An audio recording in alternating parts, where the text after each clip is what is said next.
Hoggle and her 2 young children. Sarah and Jacob, if you find them, just leave them somewhere so we can pick them up and bring them home.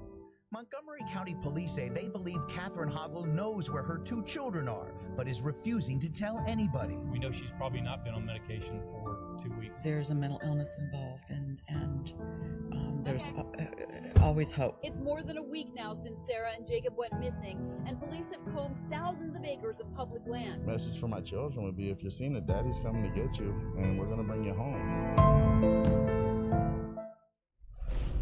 All right, everybody, that is a preview from the latest podcast series here at Fox 5 DC. Bob Barnard, the writer and producer, right, of this series, creator, and Troy Turner, the father of these beautiful children that went missing in September 2014.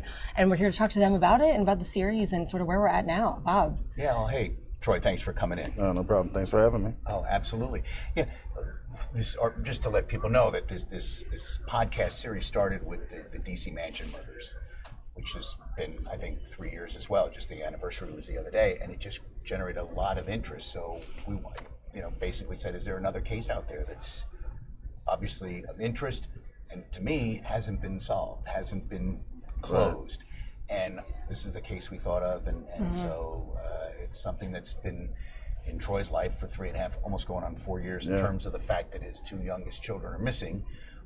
And have been missing, and so we did this 4-part series. It just wrapped up. Our last part was just released this week, yesterday, and it too has generated a lot of interest and questions and thoughts, and just hearing from other people involved, like the police say they've been getting positive feedback.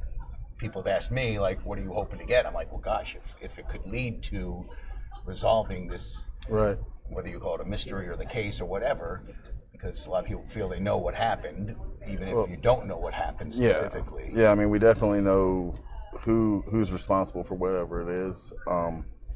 Obviously, like I've said in the past, the most logical thing is that she killed the children, and we're looking for my babies one way or another.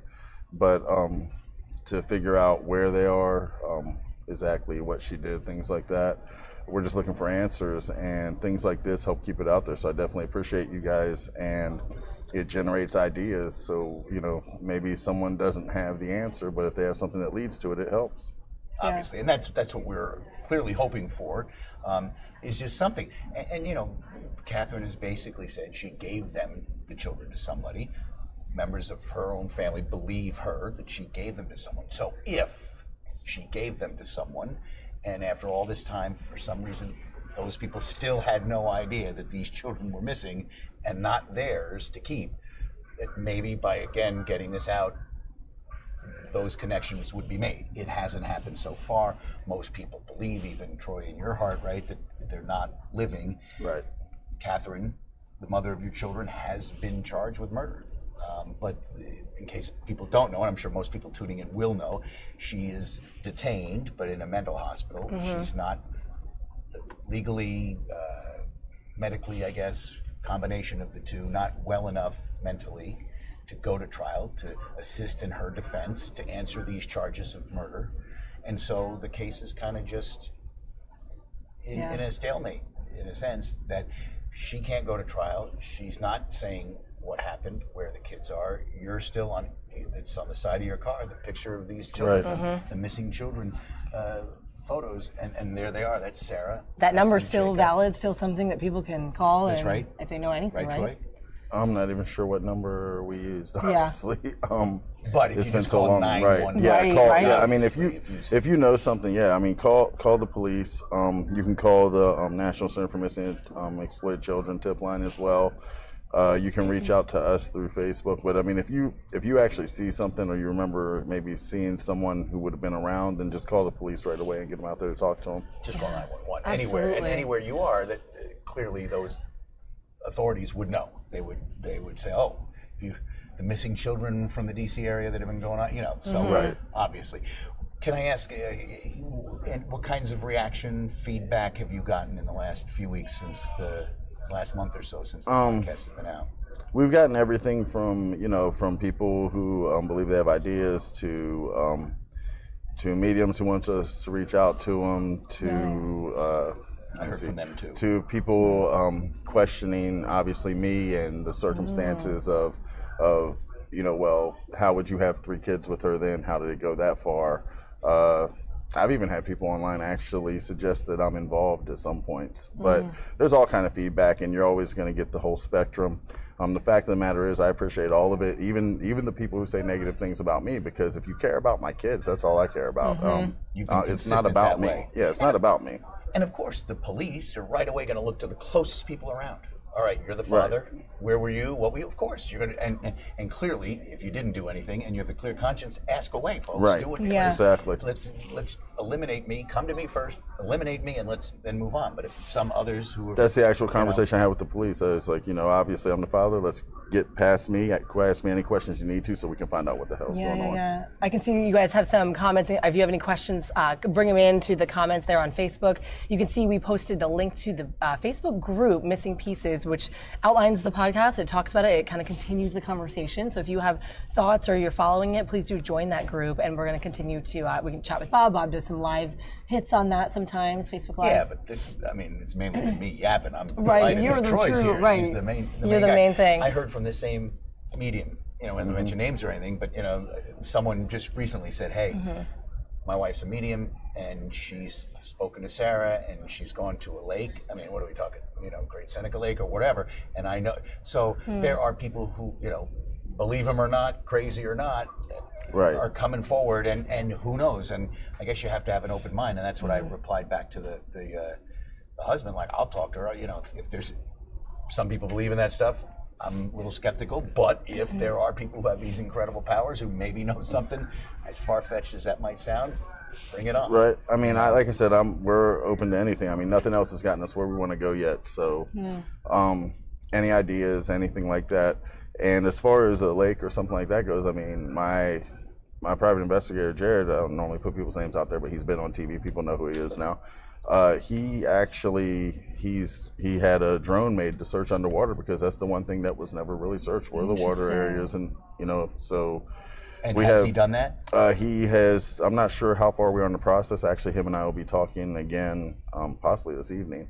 But we spoke the other day about a couple of things that are going on, and I would like to get together with him soon here to actually be there for some of it myself. Even though I get advised against that by people close to me all the time, because if something is found, they think I shouldn't be there, where I think I should. He had an underwater drone made, though, that I don't think anything like that's really been used before. I mean, he's just been incredible. I can't say because I'm not, but if anything involved I'd want to be there too. Because even if you weren't there immediately, if someone called and said, we found something, you're not going to go to the 7-Eleven, you're going to go there. So whether you're called there or you're there to begin with, I think you'd want to. It's easy for me to say, but I think I would want to be there. If you're telling me something's going on with, Right. Yeah, and I understand where they're coming from, because obviously the effect of that, and understanding when we find them, it's not going to be them. It's not going to be what left me. So. It's totally. What other things have come of this? Anything new in the case since this has come out? I mean, anything new from the police, the prosecutors, from the hospital, from the family? Anything that has developed? Either people asking you questions who've heard the podcast, or just going about your daily life in the last month or so since we spoke to you. We've had people reach out to us who hopefully they're looking at different ways to try to get information. They would like to reach out to people who possibly know or who we haven't, things like that.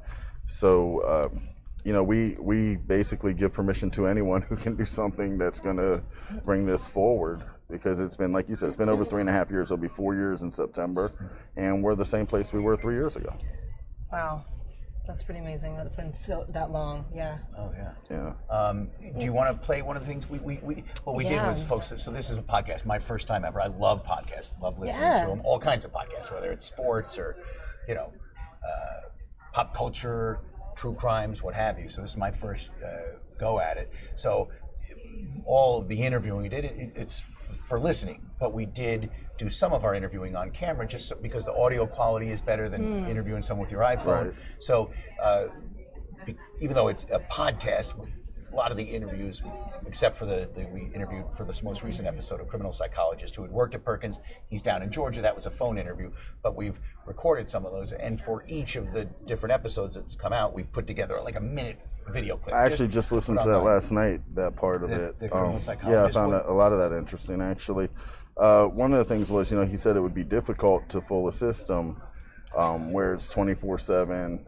I don't necessarily believe that that's kind of how it is there anyway, because she has free access to phones. She can call out. You can call in. And they're not traced. I just found out from There's no recordings. They're not traced. She can talk to whoever she wants. Yes. And, and with that being said also, once you get a pattern of activity down where if you look at emails sent to attorneys, things like that, you'll see where they talk about she's restorable because she's improving. And then it gets closer to that time where she's about to walk into court and all of a sudden she tries to escape 7 times or she has a violent outburst. It's just, you don't have to fool them all the time because competency is fluid. You can appear to be becoming competent. You can act normal. You can do whatever you want to, and then when that time comes around, there she is again. Wow. So that's the situation where, and in this last part, we did do a phone interview with Kevin Richards, criminal psychologist down in Georgia, who had worked at Perkins. And we said, there are questions. Is Catherine faking her mental illness to avoid having to go to jail, to avoid having to go to trial on these murder charges? And he was of the mind that it'd be tough, whether they're clinicians or doctors or staff, kind of seeing her 24/7.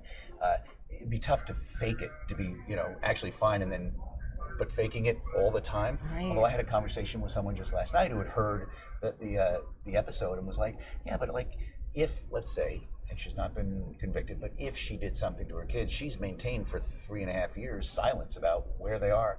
Why could you not then maintain an air of, I'm not well?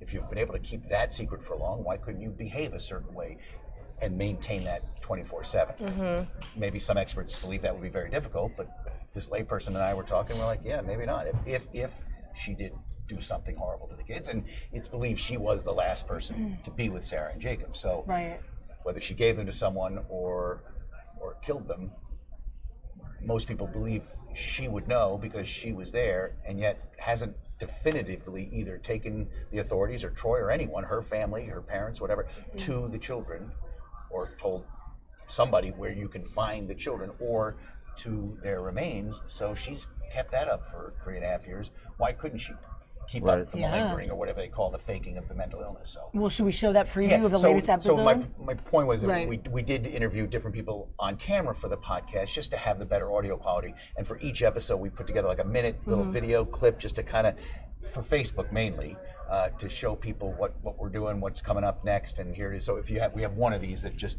was on Facebook. Yeah, let's check it out. The latest episode 4 preview. This is it. Check it out.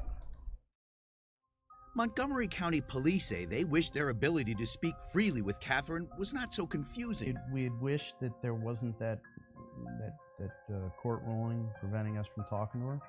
If she said to you, I want to talk to the police, what would be your position?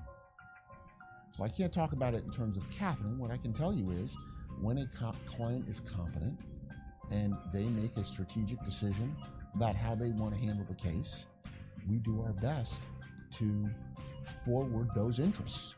One of the difficult things about malingering or faking a mental disorder is being able to maintain it over a long period of time.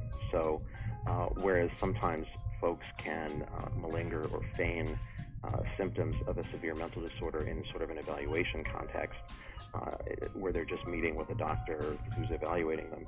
It's much more difficult to do that 24/7 when people are watching you. I mean, I'm not saying it's outside the realm of possibility. It's not out of the question that somebody could do it long term, but it would be very difficult. That's that Dr. Kevin Richards. Prior to that was David Felsen, who was Catherine's attorney.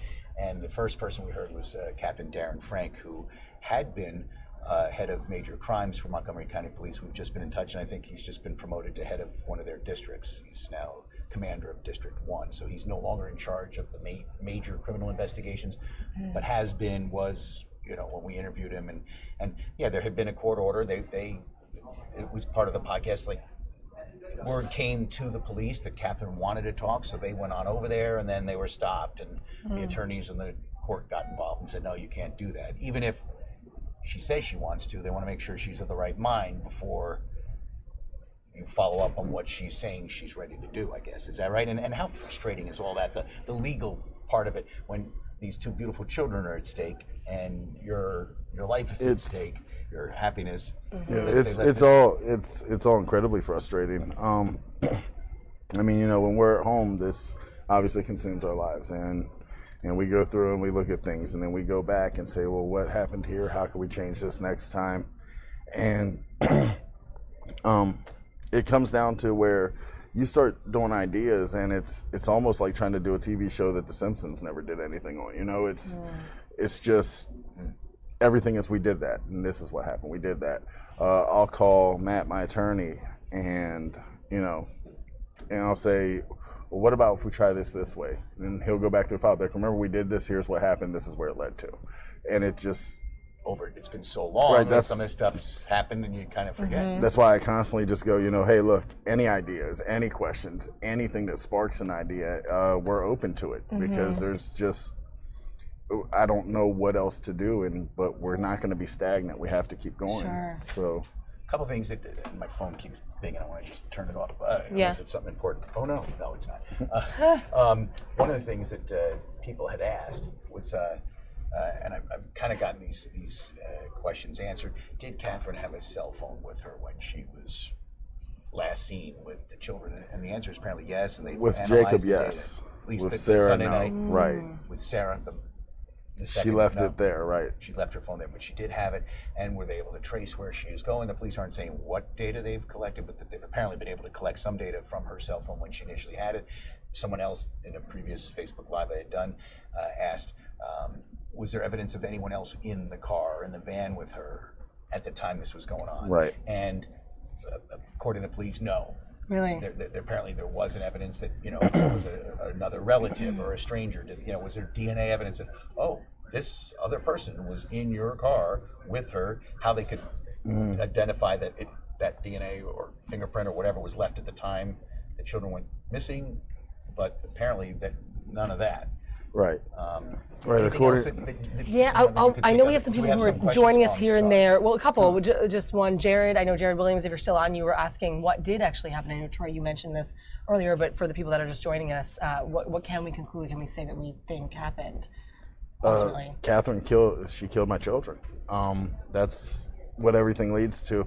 I said this actually, I think, in the podcast, where there's theories that she got them out of town and she was still there, and they're somewhere in Mexico, they're somewhere in Europe, they're all over the country. And I've said this before, she couldn't get herself out of a 4-block radius in 4 or 5 days. It's just not logical to believe that she had that capability. She's because after the children went missing, Troy was getting ready to take her to the police to say, hey, where the heck are the kids? And she disappeared for 4 days, but was found within the same rate. 4 days later, she wasn't in Mexico herself. She didn't go to Canada. She was right there in Germantown. Right. So she'd been under the radar for 4 days after Troy said, hey, both our kids are missing. I thought they were to daycare. You said you left them with a friend. Where the heck are they? They're on their way to the police. She needs a soda at the Chick-fil-A up there. She goes back for a refill and disappears. So that's why Troy's saying these theories that, she did something grandiose with them, and yet for 4 days she's still in Germantown when she could have gone wherever, I guess, and was sleeping in closed office buildings. Incredible. Wow. And I'm curious too, you have a third child, correct? How is your third child doing, and what is his sort of... He's amazing. I mean, obviously, there's been troubles. He went to counseling some. They basically told me that I was wasting my money, and he's grieving properly. He's doing the things he's supposed to do. For his age being 9, he has a good understanding. We explain things on his level.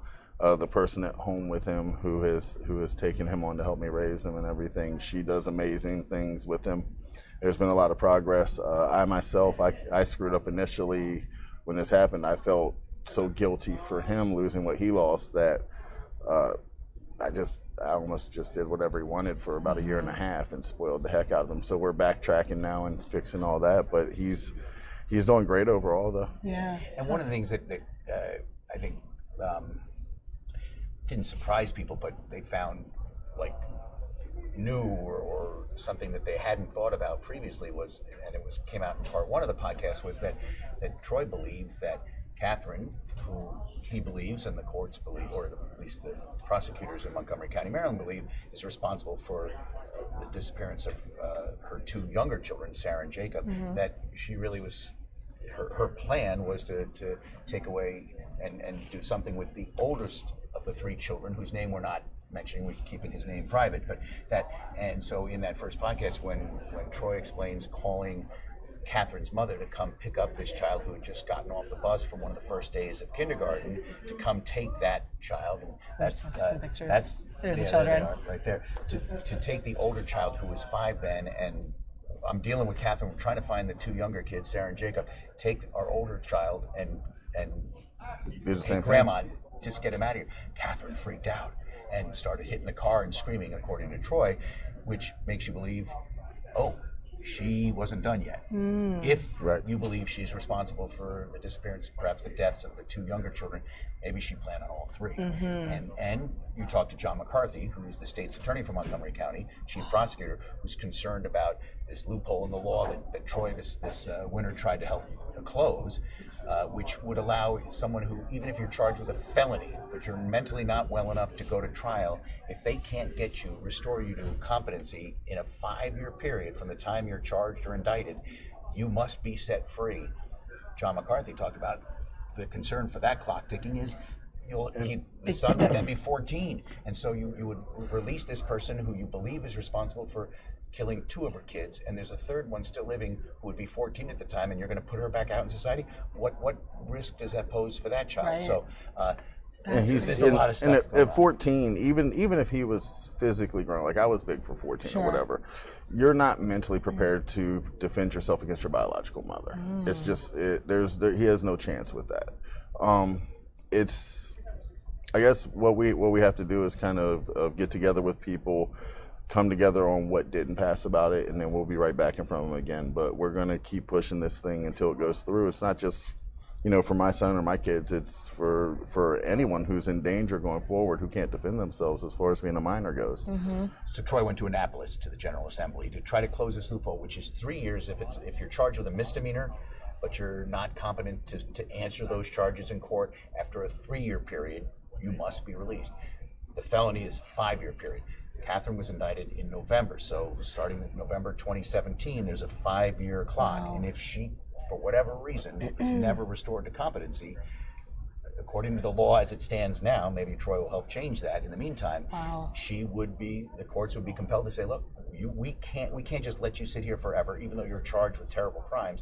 You are not well enough to defend yourself. You go. I did not know about that rule. Yes, Wow. Right. It seems kind of crazy. And, it does. And what Perkins said is basically they would not necessarily civilly commit her, and if they did, well, under the rules and laws that she's protected by even now as someone who's going to be going to trial as a criminal, she's protected by these laws with HIPAA.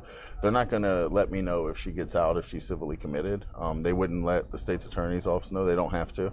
Okay. She can just walk out. She can show up at my doorstep. I mean, if I'm not there, or she shows up at, finds out what school he's in, shows up at his school, and obviously we have to live, we have to pay our bills, things like that.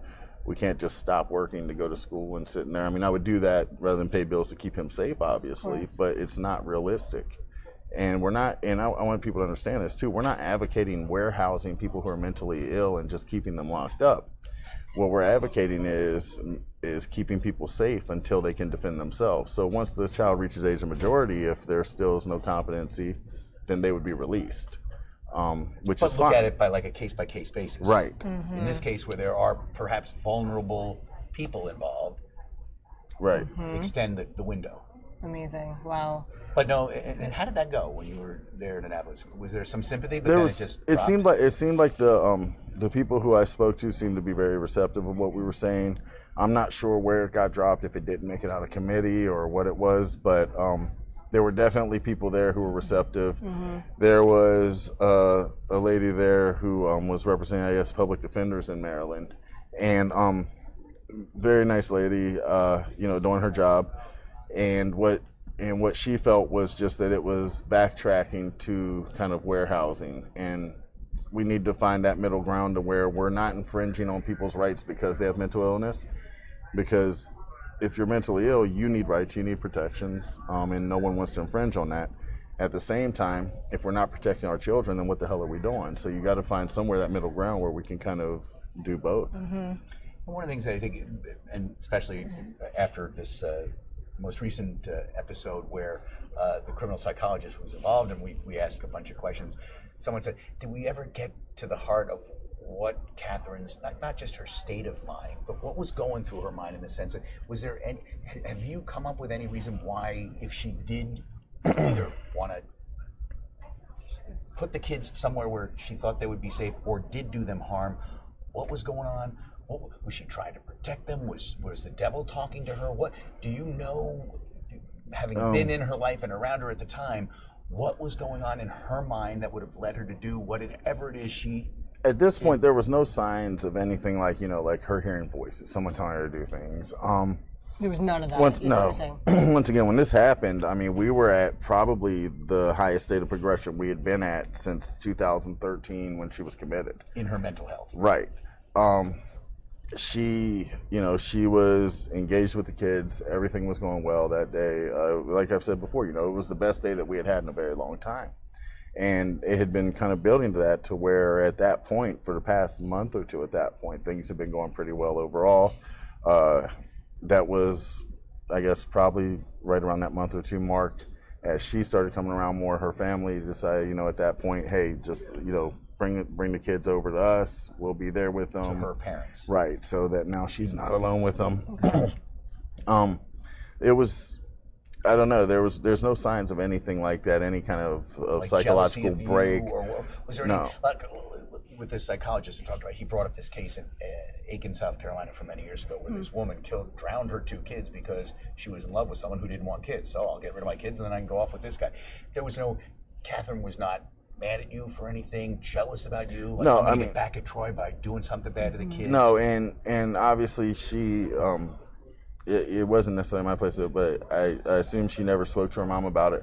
Her mom and I had a conversation, and I'm not putting a lot of it out there, just though, but what did come up was that she wasn't aware until she heard me say it, that I was kind of pushing towards Catherine moving out and still trying to keep her in the kid's life. Moving out of the apartment. Right, so yeah, because we hadn't been in an actual relationship for a very long time at that point, but it was just a matter of, I believe part of it would be that she felt like her life had become kind of punishment because it was so regimented. She couldn't be alone with the kids. Didn't have a driver license. Right. Wasn't able to drive, wasn't able to leave freely. Like I said, have control over her own life. Right, I believe a lot of it is control. One of the things I can tell you from talking to her about this whenever I called her, whatever she did is completely about her. 100% about her. It has nothing to do with the kids. It's not like she's trying to protect them from something. It's or get back at you for anything. That would be about her wanting revenge. That's possible. Gotcha. She could. I'm sure there was anger with me having her committed. I've read things since then. I've heard a lot of things, talked to people, and a lot of times there is anger against the person who. Which was a year previously or months previously. It would have been 2013, so right? Within the year prior to the children going missing. His mother got her civilly committed, and again, why? She was just exhibiting signs of. There was a lot of things. She was making choices that weren't going to keep her or my children safe. I just didn't feel like it was a safe situation for anyone around her at that point with the choices she was making as well. And then there were just certain things where she would react certain ways to things like that. It would be almost as if I said something to you and you responded to something I completely different say, didn't say it just. And that brief commitment helped her, right? It appeared to. She was restored to being competent to come out within the first, I would say 30 to 40 days, the first time if I remember correctly. And then the next time I believe it was within 60 days or so. Now it's been criminally committed for 3.5 years and she's not well enough for a trial. Right, and I'm looking up other cases where there are people, there are people who have shot their family members, clearly on purpose at times it seems, and they have been committed. They were not competent. They were competent, went to trial, were NCR'd. And within 60 days of and within 60 days of that, released from Perkins into society because they were cleared. So I'm trying to figure out how it takes 3.5 years for someone who has been restored to competency several times.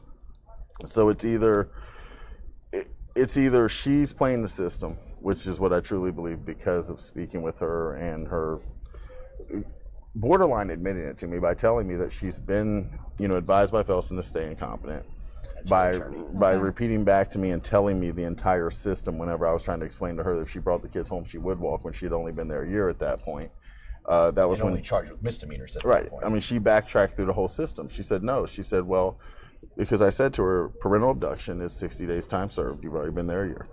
What was the other thing? It was obstruction is 90 days. That's time served. Bring the kids home and you'll walk. She said, well, there's still the 2 misdemeanor neglect charges, which carry 5 years each. She goes, that's 10 years. She goes, well, hold on. I've been here a year, so that would be 1 year time served. I would still have 9 years left. They're not going to let me walk. So you're like, if she's lucid enough she to had figure that enough all to talk out. about that. So during those Right. restoration moments of competency, I mean, did they get anything else? I'm just kind of backtracking here, but get anything else from her about what happened that day or where? Like, she would say nothing. Is that the case? I know some people were asking so what she said. question her, but you guys Right. did. I mean, several times. The police questioned her the day that she was arrested for 15 hours, I believe it was. After spending a lot of time with Troy, going to different daycare centers where she said she had taken them. So Troy was the first one to question her, where are the kids? Then the police for many hours at the end of that week. Right. Her mom also questioned her initially whenever, when she came to meet me to get my older son away from her. Yeah. Her mom questioned her then. Her mom on the phone said, basically, get the kids wherever they are, go to the daycare, get them, where are they? Because she had been running around checking daycares as well. So she questioned her at that point. Then when the police arrested her, they brought me in hoping that she would tell me something being their father. And she wouldn't say anything. I pleaded with her repeatedly, tell me where my children are. Her father came in. She smacked his phone out of his hand basically and just and said something about him ruining her plan or whatever. I don't know what that was all about, but she was hostile towards him, and he tried to get her to say something that day apparently. I don't know exactly what was said between them. I wasn't in that room, but I know that there's been several times she was questioned. When the order was lifted because it got moved courts from circuit to district circuit, yeah. Then I know that the detective who was riding with her just asked her a few questions, and she just said that she can't talk about it. I've called her recently. She said she can't talk to me. She's been told she can't talk to me. So she's just not talking at all. And again, you believe whatever she did was something from her. Right. Not to save or protect the children or hurt the children necessarily. Why is it her? She's extremely narcissistic, definitely. Very narcissistic. It is 100% about her. Whatever she did, it has to do with her, and if she ever is going to say anything, it's going to have to be to benefit her and be about her. It has nothing to do with the kids. In the times I've talked to her, she maybe once or twice has even asked about my oldest son. Like, she's not concerned about the kids. Which is her child too. Right. Has she wept audibly? Like, if you're on the phone with her, can you hear her crying for her kids? No, not at all. Nothing. There's no emotion about the kids. Any emotion, any heightening in voice or whatever has to do with someone accusing her. If someone doesn't believe her, then things like that. It all has to do with her ego, herself. And someone had asked this: the children are named Hoggles. They were not named Turner, right? I mean, Right. They're your children together. What Right. was the thing? Someone had asked me. What was So the thing my oldest son has my last name. He does. And I was at the hospital the day they did the paperwork there. With the other two, I made sure that I was going to be there for them to be born. I actually quit a job because they had a problem getting me time off to make sure that I was going to be there. And when they were born, I was there. I was there every day afterwards, but I still had to work. I just started a new job at that point, went to work, came back, things like that. And while I was going is when the paperwork was done. And we actually started to have a little bit of a blowout in the hospital over that. And I wasn't going to make a scene with nurses and babies around. So that got calmed down. At one point, I turned in the paperwork to try to get, just make sure that all the paperwork was done and stuff like that, and had her sign off on everything. And at that point, to even get her to sign everything, because I didn't even know what I was or wasn't on, I actually told her, I said, you either sign this stuff and we take it in, or you need to find a new place to live. You know, I mean, it got to that point. They were not married, so right. Right. So I mean, it was all about her trying to take control all the time.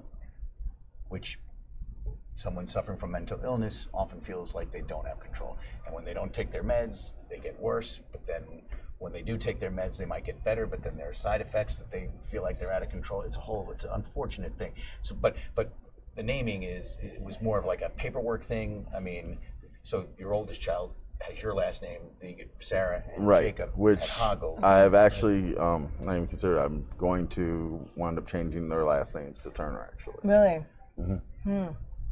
Get that done legally. Right. Yeah, they're your kids. Right. Wow.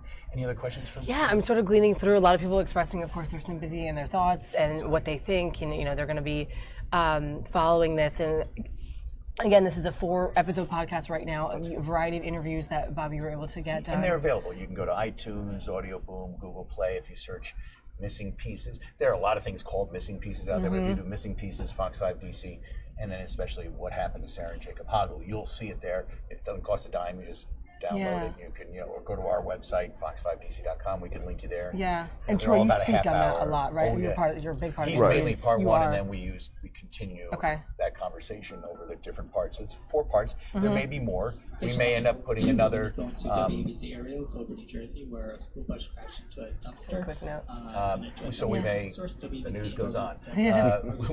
Imagine if there weren't kids on the way to school hitting a dumpster.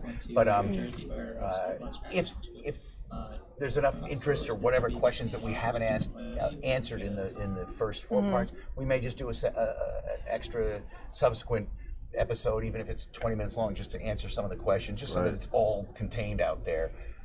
That people wouldn't have to actually, and there's this Facebook Live that you can see a recording of that answer. Just to keep it all in one place, we could possibly do another episode or 2 if there's something comes out, or if someone who's close to the family decides, I want to talk now, bring it on. There are some people who've said, I just don't want to be a part of this podcast, and if they change their mind, that could be an additional. Right. Well, no, I definitely appreciate everything that you've done in the past, and you've pursued it with trying to help me keep them out there and do the things that we've done. Yeah. I appreciate you guys here a lot, actually. If you see our news almost on a given basis, our lead story at 7 or 8 this morning was a 9-year-old boy from the district who was missing. Boom, he was found. I mean, and it seems to be more so lately that these, I don't want to call them random because they're not for the people involved, but these random missing, this 15-year-old, a 9-year-old missing kid, we put them on the news, and 99 out of 100, within that day, within a couple somebody of hours, sees them or something. Boom, and they're taken care of. This case, obviously, right off the bat, you're like, oh my God, these 2 little children. And then as the days and the weeks progress, it's a haunting thing. So that's why, I mean, if we could, with our resources, put together something and spend more time talking to you and the police and the prosecutors, her attorney, whoever, to kind of just, for people who are interested or who might know something that they don't realize they know, and help make something happen. Because when you think of for 3.5 years, wherever Sarah and Jacob are, it's mind-numbing, and so that's why. Well, it's crazy. Absolutely. I mean, at first I thought it'd be a day or 2 max, and then we'd find them, or she would come back with them, whatever. So we started printing the flyers, getting them out there, things like that. Then I thought, okay, well, this thing can't go more than a week.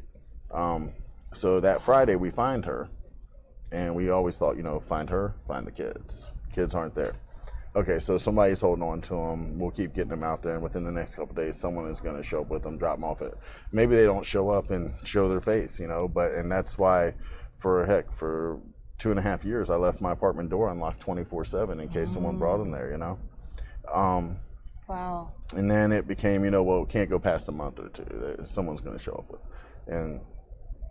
and here we are, almost 4 years later, and now I'm doing the opposite, going, this could go on forever, One of the things, when Troy and I spoke for this podcast, and he is throughout all four parts, there are portions of our interview. One of the things I did not include, just for whatever reason, it just didn't fit in there, and so I still have it, but maybe we could elaborate on it here. That you did have a little bit of criticism for the police in that early on, you think you're looking for missing children who will be found, which is handled a certain way by police investigators, as opposed to we're looking for bodies. One of the things Troy mentioned in the podcast, in our interview, that actually didn't make it into any of the episodes, is that, you know, man, hit dumpsters right away. I know it sounds awful, but if you see a dad grieving, my kids are alive somewhere, I want to find them. The police, maybe they were, and that's one thing I don't know that I followed up and asked Darren Frank, who we interviewed for this podcast, was, did you guys, like early on, while you had this one track going, look, she put the kids somewhere with someone she knows, with a friend, neighbor, at an unknown daycare, but there's also the chance she killed them, so check dumpsters, check landfill, check. And your concern in that interview that I didn't use was like that, you know, maybe we didn't look at it in that harsh way. That we didn't come at it both ways originally. I had no desire to go at it both ways originally. I still don't want to. It's just, it's in my face, and I can't, you know, not face that's the facts. But at the same time, and it's not necessarily a criticism. Here's what I'll say: if any mistakes were made, it wasn't due to incompetence. It wasn't due to anything negative. It was due to having officers and detectives who cared if I found my kids or not. And I believe that they may have been a little bit, you know, skewed towards that side because they wanted to believe what I believed. That they're alive somewhere, not that they're dead. And go, let's go find their bodies. At the time, that's what I believed, and I believe that that's what everybody wanted. Within 48 hours, I think that they started to see some facts that I was not really wanting to even see. There's things that they went over with me that, quite frankly, my investigation discovered at the same time, or even a little bit before they did, that they backtracked over. And when they brought it up to me later on, I was like, yeah, that kind of points that way. But in the first day or two, I wasn't even willing to think that. And, you know, I think that a lot of it was that within 48 hours, they did switch over. Yeah, I definitely believe that it would have been prudent to search dumpsters and things like that immediately as well. But at the same time, it's not a reflection of competency on their part. It's not a reflection of anything. It's just that's what we all believed at first, that my kids were out there alive. We didn't have a reason to believe at that point that they weren't. And I mean, like Darren's not just a great detective, a great cop, a great leader. He's a great guy. He's a good man. He's a good father. I've talked to him. I mean, you can ask him. You know, we've been on the cell phone till 1:30 in the morning at times, talking just father to father about kids. And it's not that any of them don't care. I've talked to Dimitri several times, you know, and I'm still in constant contact with them. They care. They give a damn about my kids. It's not that. I've heard people ask me if I thought it had something to do with race. Hell no, it has nothing to do with any of that. It's just this case there's nothing to go to. A lot of times when you see these cases, statistics help solve them once it goes past 48, 72 hours. You can look at other cases and go, oh, well, this is what makes sense, and it gives you leads. There's no statistics for this because there's nothing to look at. This has not been done this way before, at least not that I've seen documented, not that I can find anywhere, and not that any detective, private investigator, former agents of other investigative bodies in this country have been able to tell me about that they can find. Where a mother allegedly kills one child at a time. Is that what you're talking about? Does one? Right, where you just one at a time, just picking them off, or however you want to look at it. It's and people can't imagine. You know, you see where a mother snapped and people go, oh, well, she had a lot of stress, this happened, whatever, but I can't imagine ever doing it to a kid. I mean, what type of a person does it take to go and take one at a time methodically and do that? Even we're not even talking about snapping. Oh yeah, take one, disappeared. Jacob first, come back, and then Sarah. Did you have one of these just while we're still here and see if there are questions? Did you want to go back to one of our earlier ones? Let's show. We have a number of these video clips that we put on Facebook that just kind of help to kind of like promote the fact that we had these the episodes. Let's take it back to the beginning to episode 1. This is sort of a preview video of episode 1, kind of intros it, especially if you're just joining us, to know more sort of about the background of this story. And yeah, let's check it out. For joining us for Fox 5 Local News at 5, I'm Tony Perkins. And I'm Laura Evans. Montgomery County Police still need your help tonight as they release new video in the search for Catherine Hoggles and her 2 young children, Sarah and Jacob. This is the first time anybody in the greater Washington, D.C. area would hear the names Sarah, Jacob, and Catherine Hoggles. We need the eyes and ears of the community to help us find these two little children. Sarah and Jacob Hoggle disappeared without a trace. The last person seen with them, their own mother. We have no idea at this time whether the children are with someone and they're safe, or whether some harm has befallen them. In part 1 of this podcast on the Hoggle case, we'll introduce you to the children's father, Troy Turner. He takes us step by step through those first agonizing, terrifying hours when he believes he interrupted Catherine's plan to also do their oldest child harm. The working theory that we have right now is that she was coming back to get him. Because you think she might have come back and grabbed him next? Pretty positive she was coming back for him. She was taking them one at a time, which, you know, we can't find statistics for that even in terms of the way crimes were committed against kids and stuff like that. But if you have 3 kids, why stop at 2? Right. Troy has more in store for us as this haunting mystery unfolds in a most confusing yet gripping fashion. So that was the intro, or the episodic video for episode 1. I know we had a couple questions too that I neglected to question you guys on. One was, obviously the age of these children has changed. There was sort of a sketch done for what they might look like now. Is that right? I know we have that somewhere in here if you look through some of our resources. Interesting, because they're looking for children that have grown quite a bit. Yeah, well, absolutely, in 3 years.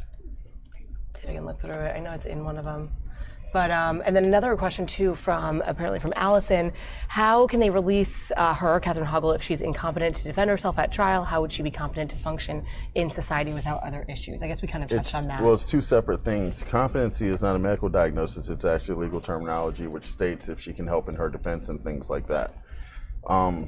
You would actually think that bar is actually lower, so you would think if she's not competent, she wouldn't be competent to walk, but in their statement that I read, it basically said that she's a danger to Clint, myself, anyone around me kind of thing, and more of she would still probably not be civilly committed, but even if she was, then as soon as she walked, nobody would have the right to know about that.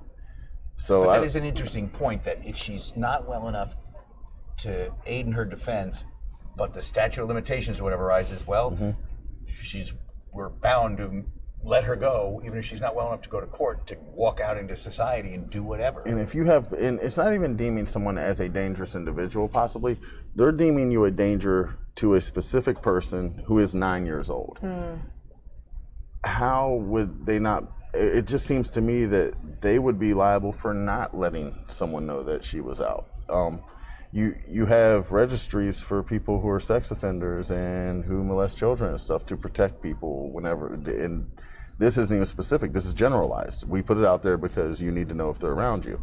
Well, why wouldn't I need to know if this person who at one point wanted to kill my 9-year-old has already killed his younger brother and sister? Why wouldn't I have the right to know that she's out and that my son is in danger? So it's a 2-pronged thing. We would have to release her, and we will not tell you that we're releasing her. So it does seem a little misguided. Yeah. Not necessarily specifically for this case, but for any. Well, she literally has more rights than my children, dead or alive. She has more rights than my children. She has more protections than my kids. And that's why we need to make some of these changes, because we're not protecting the right people. We're just not. Did you have another question? You said there was some. Those 2 for now. I know some people are kind of just jumping in and wanting to know more, but obviously a ton of sympathy being poured in, prayers and heart going out to Troy for all of this. I appreciate all the prayers. For sure. Do you want to show this picture if you could? Yeah, totally. This is a picture I took in John McCarthy's office at it's within the courthouse complex in Rockville, Maryland, and that's the Hoggle case file, which is in his office. He says it's often under his desk, but he'll put it out there. So even though this is a case that's dragged on for almost 4 years, it's still right there, right in his face, so that he knows. Yeah. Not that anybody would ever give up, but it's a reminder. And there it is, sitting right in his office, in John McCarthy's office, the case file for the case against Catherine that would ideally ultimately lead to finding Sarah and Jacob. Absolutely. I know you have a few stills in here from the and children. We have somewhere, and I don't know where it is. It's and there's John, right? Yep. There he is. That's a good shot. Next to us, and the age progression, it's somewhere. I mean, people can find it online. I don't. It's interesting how they do that, and they need to, because that's what they've grown. They were how old again? The age 2 and 3. Yeah. 2 and 3. Yeah. and Sarah would be 7, or about to be older even, and Jacob's 5. In July is his birthday. It's and that's what she took. She took everything that they were ever going to be. And the age progression photos, they're good that we had them out there when we did, but at this point I'm more concerned with keeping the pictures out there that in hopes it'll jog someone's memory if they saw something 3-4 years ago. You know what I mean? But it's hard to look at what they should be now. Yeah. Oh, and you'll be thinking, I hate to say it, but you'll be thinking that, oh my God, this would have been her 18th birthday. This would have been his 20th. This For the rest of my life. Of course, yeah. Can't imagine. Yeah, for the rest of my life. That's and then we always constantly have to answer my oldest son's questions. As he gets older, he gets more of an understanding, and he has more and more questions and more feelings about it. And he remembers them, he misses them. He mentioned that he had specific memories that aren't born from a photograph or a story that somebody has told. Right. They're based on his own interactions, his recall. Right. And the frustrating thing about this is, as an observer, reporter, is that police believe, prosecutors believe, you know who did it. It's not like they were abducted by a stranger and we don't know who that person is, we don't know where they are. You pretty well believe, and she's been charged by a jury of her peers, a grand jury, with murdering Sarah and Jacob. And I asked McCarthy at one point, it was in the podcast, it's like, you'd take Catherine's hand and stick it over a flame and say, you talk. If that's got to be frustrating, believing that the person who could, in a minute, solve it all, isn't, for whatever reason, and doggone it, you'd want to do whatever you could, to get that out of her. The most frustrating part about that statement, though, whenever you talk about that, it's when we're talking, people say, well, we believe this is this, we believe this is this, and that's frustrating alone if you believe it. But when you 100% know it, this isn't even a belief. There's no mystery here. It's not a mystery who took the kids. It's a fact. She's never even denied that. There's only been one person seen taking the kids, and that's her. There's no mystery in terms of what's the highest probability of what she did to the kids. It's more a matter of where she did it, where she put them, what is the best way to show them the love and respect they deserve at this point, and making sure that we have enough evidence mounted to go forward with whatever we're going forward with. And just getting forward is the bigger issue at this point. Just having the system move forward, having a system that actually protects the victims, not the perpetrators. Yeah. All those are kind of the issues. But I mean, the most frustrating part is there is zero mystery to this. As a journalist, we 100% she's know. not been convicted of anything, so you need to be No, impartial. and I understand that. But as someone who has the most vested interest here, and you know what you know in your heart. Well, right, and the only thing that I would say is just simply, the people who know anything just need to come forward. Anyone who knows something, if she has talked to anyone, if she has talked to her father, if she has talked to her mother, if she has talked to someone on the inside, it doesn't matter who it is. If she happened to confide in a former inmate or resident at the hospital. In some form or manner, the information needs to be brought forward so that my kids can rest. It doesn't matter how you do it. It doesn't matter who it is. I don't care if I never find out who it is. I don't care if it's someone who says, I'm only doing this because I want a $20,000 reward. Fine, I'll get you the money. Someone needs to come forward. One viewer asking, where exactly was she when they disappeared? Just to clarify that. So on Sunday, she was in Darnestown. Okay. And she left from her mom's house. The phone kind of shows that she stayed within that area unless That's Jacob. That's Sunday, this is September Jacob. 7th of 2014. Okay. The phone shows that she was kind of within a 20-minute radius of the house. It appears to be going back and forth between maybe one or two towers. And At some point, it's very possible because she was gone for so long that she left the phone at the house and came back in the garage even. It's very possible that she stayed in that area the entire time. We don't know. What kind of time frame are you talking? Like 3 hours maybe? Three to 3.5 hours, somewhere in there. In the afternoon That she left her parents' house and then came back, came back without Jacob. Right. Supposedly to go get pizza. So right around 3 hours, yeah. She didn't have a driver license, and she wasn't supposed to be alone with the kids, let alone driving in a car with kids when she didn't have a driver license. But she did. She left the house with a car. With Jacob to go get pizza, came back 3 hours later without him. Okay. So that's kind of like in that Darnestown area. That's and there have been Sunday. searches I was there for searches in like the fields and the ballpark there. And Off River Ford and stuff. Right, and up by the, there's a Harris Teeter up there. So that whole area was initially. And Then Sarah. And Sarah, she came home with them that night. Home to Clarksburg. Right. To Troy's apartment in Clarksburg. So sometime between 1:30 in the morning, whenever I went to sleep, and 7:15 when my oldest son woke me up. So in between that time, she took off for a time period. The best guess that we have, but once again, we're also going. The problem with a lot of this is we're going on the word of people who have not been reliable to keep their stories together.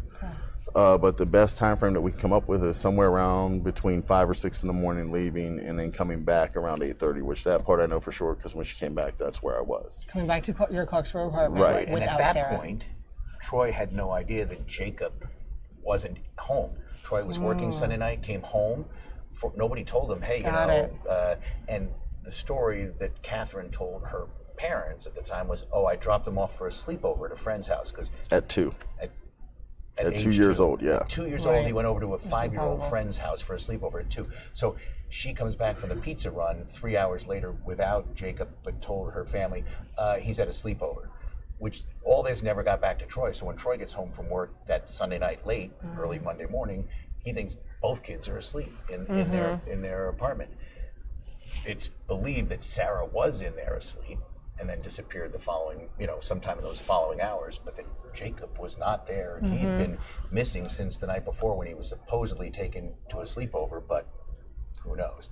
And the fact of the matter is, from when they got home between 9 and 9:30 and the kids went to Sunday bed, night, right, until I got back a little bit after midnight, for all I know, she could have, if her father threw her the keys earlier, he could have thrown them to her again. I don't know. Or She could have taken the car right, again. or Randy But went do you up believe your to. oldest child saw Sarah back at the apartment Right, no, in Clarksburg. they showed up together. They hugged each other goodnight. They went she to was bed. definitely Oldest son, So that was yeah. around, right. So that was around 9:30. After Jacob was gone. Right around between 9:30 and 10 o'clock after they got back. Those two went to bed.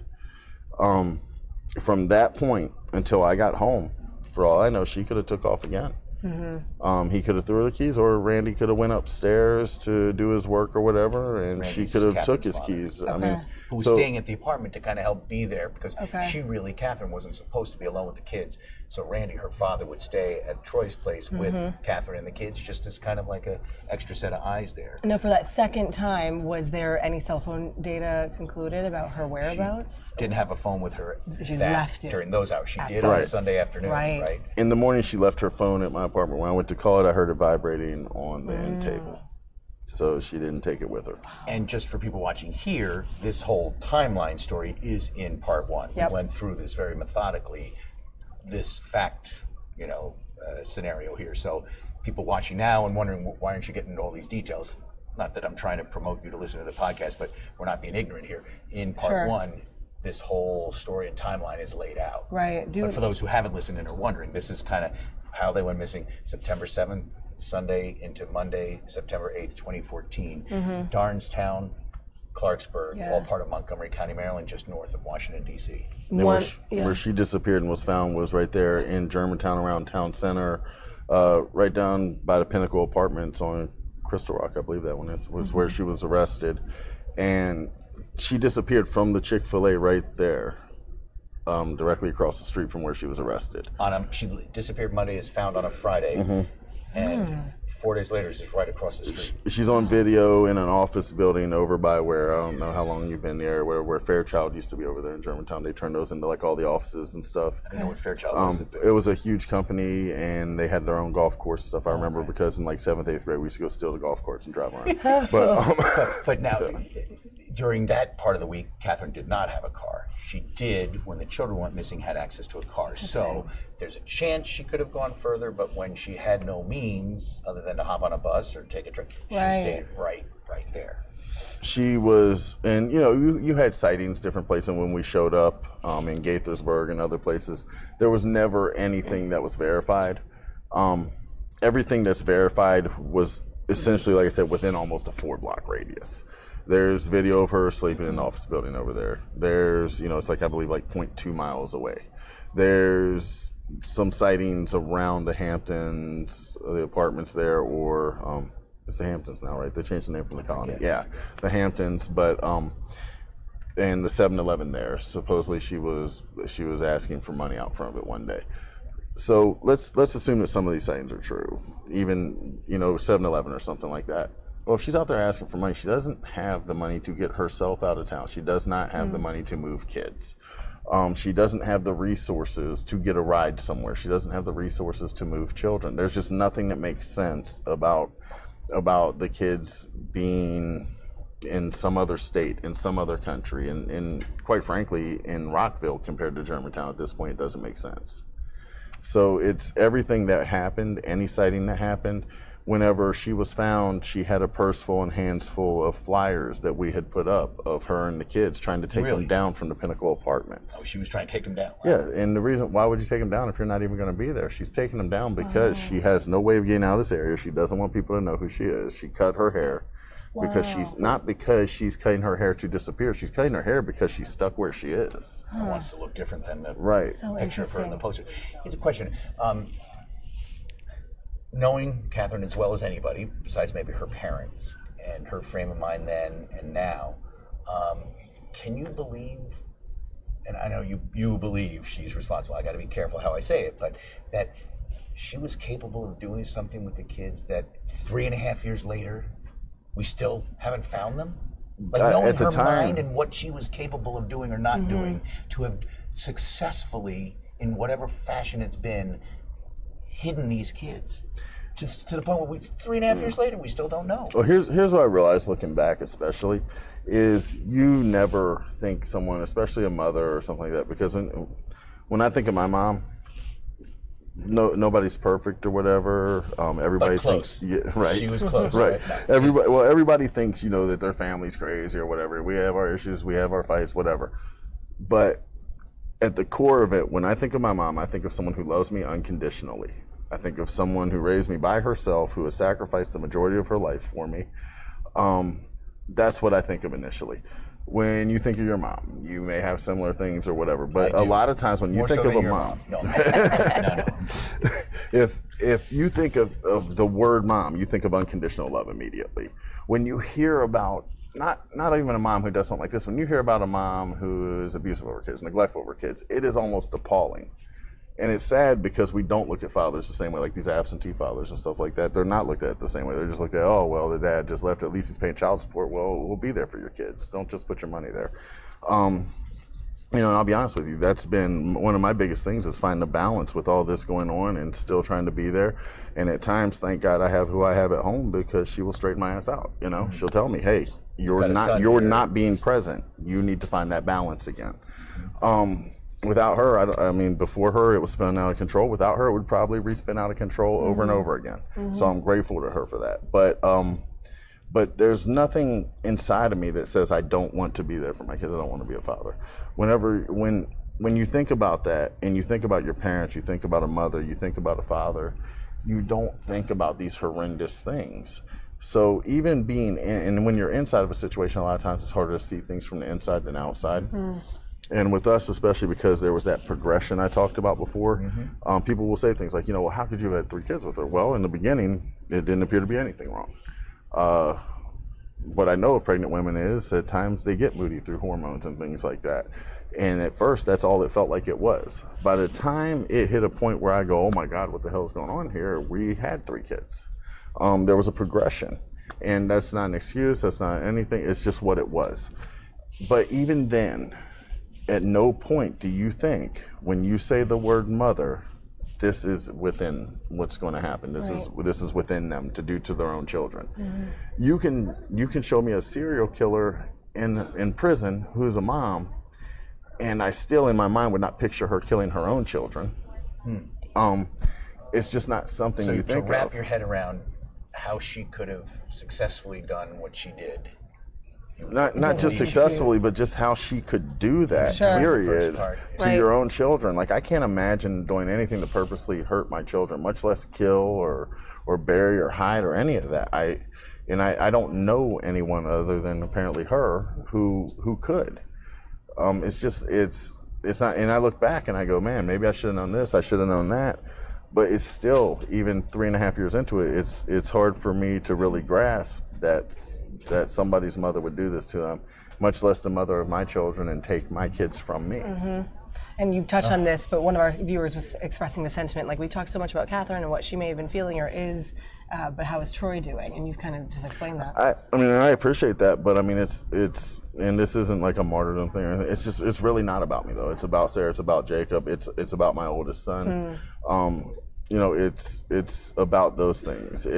I'm kind of a byproduct of that, and my job is to do whatever I can as their father to bring peace to them, and whatever that means at this point in their being. So for Sarah and Jacob, maybe it just means finding them, bringing them home, treating them with love and respect that they deserve, instead of leaving them out somewhere or burning them with trash or whatever she had done with them. With my oldest son, it means you know, trying to set a better example for him going forward, being respectful of his situation, but yet not letting it define him, and not letting him use these things as excuses going forward. You know, obviously, like I said, no longer spoiling him going forward, fixing the damage I unfortunately did by doing that, and finding that balance and still being his father, all at the same time. So, I mean, that's what it's more about. And then going further, as I said, you know, whenever I was on other show stuff, I've said this, you know, obviously I have to focus on what's affecting my kids now, but once you clean up your own yard, you can go out into the neighborhood and do these things. So, I mean, and then it becomes protecting kids on a broader level. It becomes making sure the victims have more rights than the people who are victimizing them, and things like that. There's a lot involved and a lot going forward, but right now in the immediate, I just have to take care of my kids on whatever level that means for all of my kids. Being a dad. Yeah. Being a dad. Well, thanks, Troy. Thank you. This was great. I know you guys went on long. Thank you guys No, for watching on Facebook. We could be here all day. Yeah, we could. This is a long, drawn-out conversation. Again, podcast available on our website, on iTunes. We're going to continue to follow this, and if things do come up, maybe there'll be another. Yeah, and if people watch this recording of this and have questions, throw them at us, throw them at me, and we'll try to answer them. And clearly, I mean, this podcast, as it is right now, may be wrapping up, but this story obviously hasn't, and we'll at Fox 5 and through our podcast, whatever, we'll still be following every twist and turn, and ideally, I appreciate generating something that I was going to say wraps it up, but that's too nice a way to describe it, but bring some find some answers and answers, and peace to the family and to those two children. Yeah, absolutely. Thank you for coming to the studio today and joining us and being so open and candid about your experience. I appreciate you guys. Thank you. Thank you, Molly. All right. Thanks, guys. We'll catch you next time.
All right, guys, thank you for joining us here on Fox 5 Live inside the newsroom here at Fox 5 DC. Hope that if you were on with us for our earlier interview with Bob Barnard and Troy Turner about our new podcast that chronicles this series, this ongoing case of the two kids, Sarah and Jacob Hoggles, who went missing. They disappeared from their home back in 2014, and that is ongoing. We're going to continue to follow that story, that case. But thanks for joining us for that quite emotional interview and space on our live stream for that today. We are live here with breaking news, of course, anything that comes into us, any video that is happening here and around the nation. And right now, we do have this breaking video. Maybe some of you have heard. Check it out. It's a little bit rough. We're not getting in the best footage right now, but when this camera kind of comes down to the highway, you will see this is a major incident, a major accident with a school bus and a dump truck in Mount Olive Township, New Jersey. This was on Route 80, if you're familiar. There we go. As we pan down, you can see some of the investigators, a lot of the police force there, various motor vehicles and officers. There's the wide pan out of the school bus. You can see it's totally mangled. You can barely tell that the front of that vehicle is a bus, and multiple injuries have been reported. We're hearing also in some other reports that there are possibly 2 fatalities in this, a student and a school chaperone, but those are unconfirmed at this time. So I'm keeping up with this. New Jersey State Police has been tweeting about it, and we're going to kind of keep this video here and stay on the scene as much as we can. But again, a school bus and a dump truck collided this morning on this interstate in New Jersey, Route 80, and you can see there just the footage that we have coming in. It's a camera video there through that overpass gate, and it happened about 50 miles west of New York City, and you can see there the front end of the bus appears to be crushed or ripped off. It was sheared off from its undercarriage. The whole portion, the top of that bus there, taken off of the undercarriage, and New Jersey State Police are investigating this as a very serious accident. All lanes have been shut down, and there's not a ton of information at this time. However, you can be sure that once we get more information and possibly a press conference on this, that we will bring that to you. I'm going to get a little slate up so you can see what we're talking about here. But again, this is live video of this school bus crash in New Jersey.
Listen. It should be Paramus Police. The super should be the phone number for Paramus Police, not Mount Olive Police. I made a mistake. Please change that.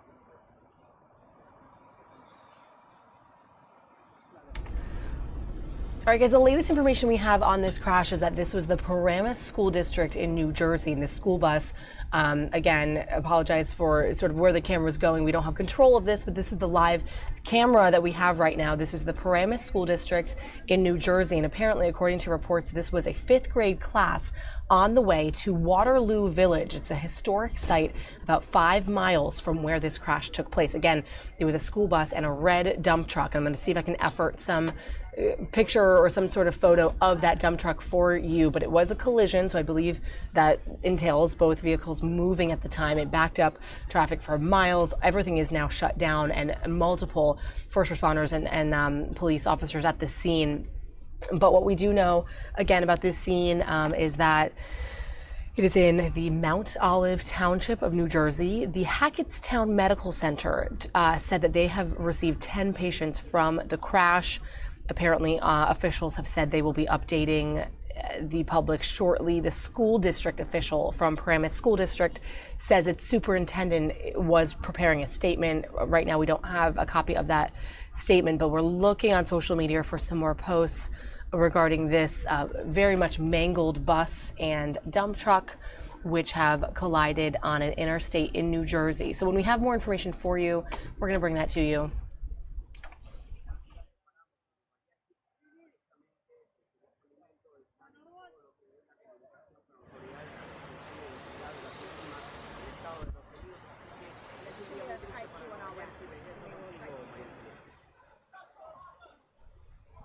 Just give me a tight cue at 10 seconds. So give me 10.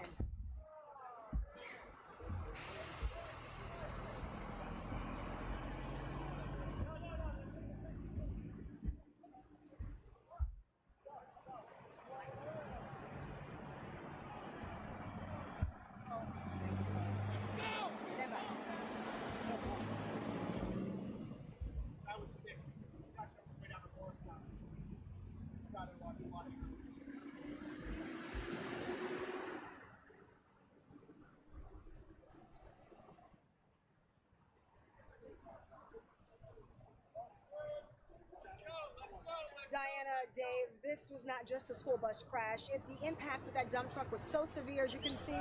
The body of the truck became dislodged from the undercarriage of the truck.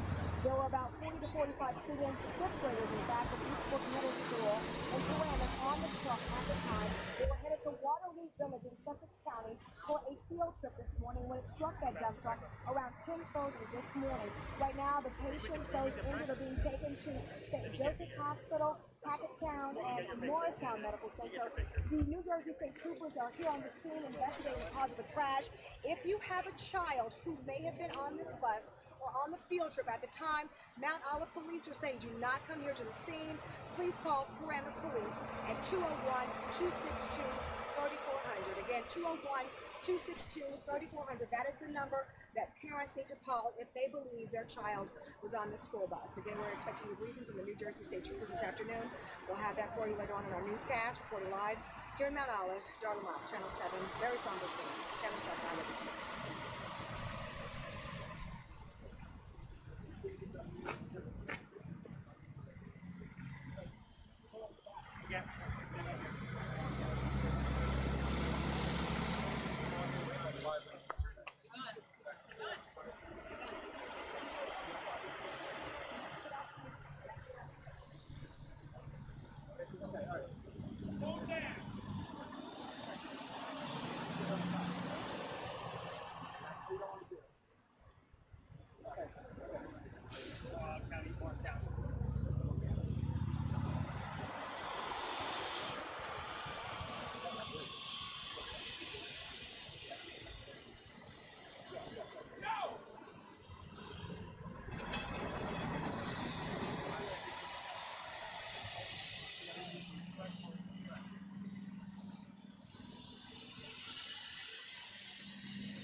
Yeah, Jeff, I'm on an overpass overlooking Interstate 80 here, right where this bus is almost directly underneath of us, and it is on its side on a 45-degree angle, and clearly this crash was very vicious because the front part of the bus was almost completely ripped off before you get to the seating part, and there are, like you said, there's just a slew of emergency vehicles and state police here on scene. It looks like they're going to be here a while, and word is we're getting, they're still searching the bus for any potential victims and evidence. Jeff?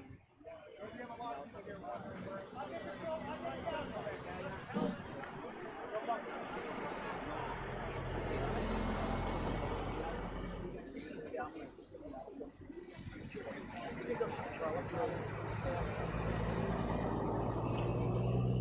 they going to be doing sweep over here, too? Are they bringing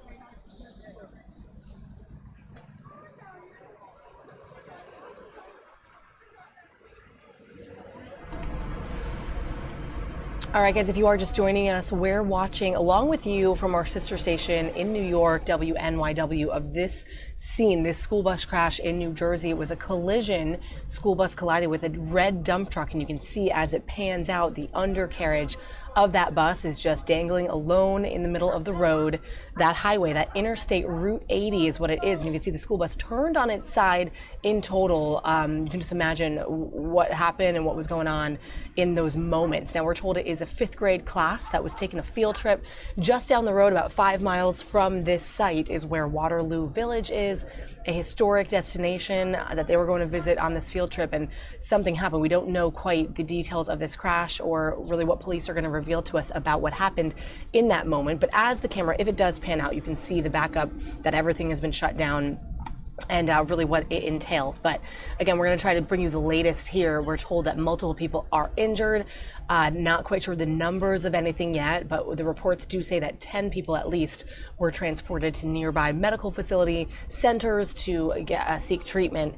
And law enforcement is investigating this as an accident. State police was on hand. The mayor of New Jersey, Governor Murphy, was informed.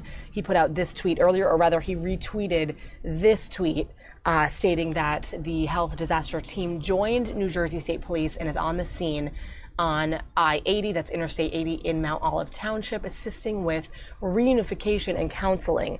And then below that, you can see that this person was retweeting state police, which was letting people know sort of what happened and that all lanes have been shut down. Not a lot of information otherwise available at this time, but as the governor does tweet and as we have more on this, we're going to bring that to you here from our live stream. And if there, of course, is any press conference with official word about what is happening and sort of what has resulted from this, including possible fatalities, which we pray to God there are not, we'll let you know as well. We'll check in there. Right now, just a little bit more south down here in the D.C. area, Frederick, Maryland has been pummeled with so much rain.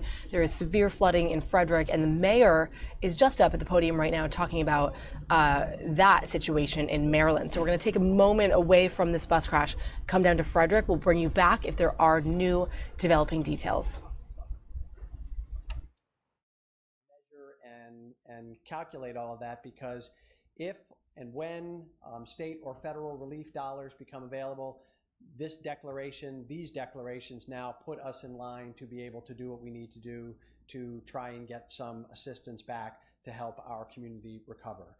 Right now, we're in operations mode, and that's where our focus is. And I know that there are probably a lot of questions about what happens next. We don't know what happens next. We have to get through where we are now, and then we will determine what the after action is. But at this time, because there have been a lot of questions, and actually before I go to our Director of Public Works, Zach Kirshner, and the other individuals behind me, we also have Joe Lindstrom, who is our Risk and Safety Compliance Manager, Captain Dwight Summers, who's with the Police Department, and Michelle Bowman, who is their Public Information Officer. I just want to say our staff, from before the storm started on Tuesday night, our police and our Department of Public Works were already engaged with the weather forecast in terms of having the resources ready to respond and to begin doing the things that are necessary to try and mitigate to the greatest extent possible the impacts of what that weather forecast looked like then. And they have been nonstop since then and continue to do it nonstop. This does not look quite as dramatic as 30 or 40 or 50 inches of snow that might fall over several days, which we've had in this community within the last 10 years. But I can tell you that the time and energy that has to be dedicated by our employees to deal with water in many respects is far worse. It's more unpredictable. The risk to health and life and safety is greater because the storms track much more quickly. And we are fully aware of that, and I just want to say thank you to our employees, because what we're able to do from a response standpoint is not possible without the hard work and dedication of those individuals, and they deserve the credit. They're out there working under the most extreme and challenging conditions to keep our residents' personal lives and property as safe as they possibly can. So with that, I want to turn the microphone over to Zach Kirshner, our Director of Public Works, to talk about what's happening in the DPW realm. My name is Michael O'Connor. I'm the mayor of the city of Frederick. So they are working, of course, with Public Works to determine what happens next to the city of Frederick, the town that, after so much rain last night, has just undergone so much real threat and high water affecting the town, affecting the residents, affecting the sewage systems. So quite the problem there. But I want to take you back to New Jersey, where this is much more of a looming problem. We don't know if there have been any fatalities. There are multiple injuries reported. Check it out. Here's the scene in New Jersey, in Mount Olive Township, New Jersey. You can check it out there. We'll bring a little nat sound into this. Again, nothing much has changed since we last were telling you about this scene in New Jersey in the interstate, but we're going to keep our eye on it. Meanwhile, as I say this, the White House is prepping for their daily briefing. So Sarah Sanders primed to come out and chat with the journalists there in the briefing room. My guess is that she'll say something about this school bus crash, having noted it in the news so heavily in the past few hours. This crash, and now we get a little zoom in back to New Jersey, happened. There's some of the debris that had, I guess, scattered from the school bus. The crash happened at 9:30 a.m. Eastern time. So it is a fair bit ago, hours ago, that this all happened. Dozens were transported to local hospitals, is what we're told. And as we get more on that, of course, we'll bring it to you. But you can just see, look how just somber that scene really is with the debris scattered across the highway. We hope that there aren't more injuries or deaths, God forbid, than we know about now. But we do know, and these articles, these pieces continue to get updated as we get them in. We're going to bring them to you. That this New Jersey school bus crash did involve a dump truck, and it left multiple people injured 50 miles west of New York City. So not too far off from the city. Again, close to the location that these students were headed to for a 5th grade field trip. And that is what we know at this time. Just an obliterating school bus crash. Really horrific is the word people are using at this time. And the camera is a little bit scattered, but we're going to stay on this because we're getting new information, by the moment, and we want to make sure we bring that to you. The bus landed on its side in the median of that highway portion of the road, with heavy damage to its front end, and the top of the bus came completely off the undercarriage. Children were seen in the median area away from the bus, so apparently some had gotten out and were seen kind of standing there, and there was damage to the back of the bus. All the lanes, everything has really been closed down, but some, I think, or they were at least, and then the eastbound right and center lanes have reopened since this crash, so that has changed. And we know that various medical centers have seen dozens of patients, so 10s, maybe 12 patients each for some of these local hospitals being evaluated and treated, but we don't know ages or the conditions of these students or chaperones or teachers or whomever may have been on this bus. But more details as they become available. We'll leave it right here for now. If anything does crop up, we'll bring it to you. Next is the White House press briefing, so get ready for that.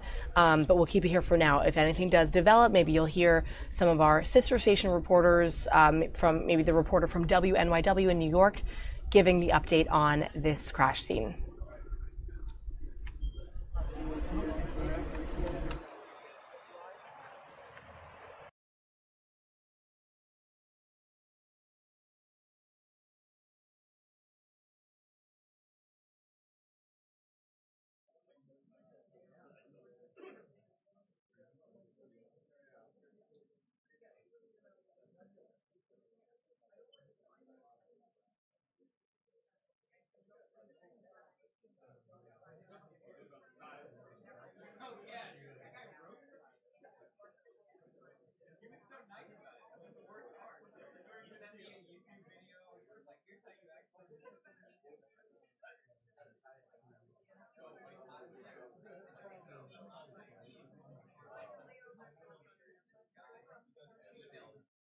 You can come across a road that may not look like it has high standing water. 5 minutes later, it's completely flooded.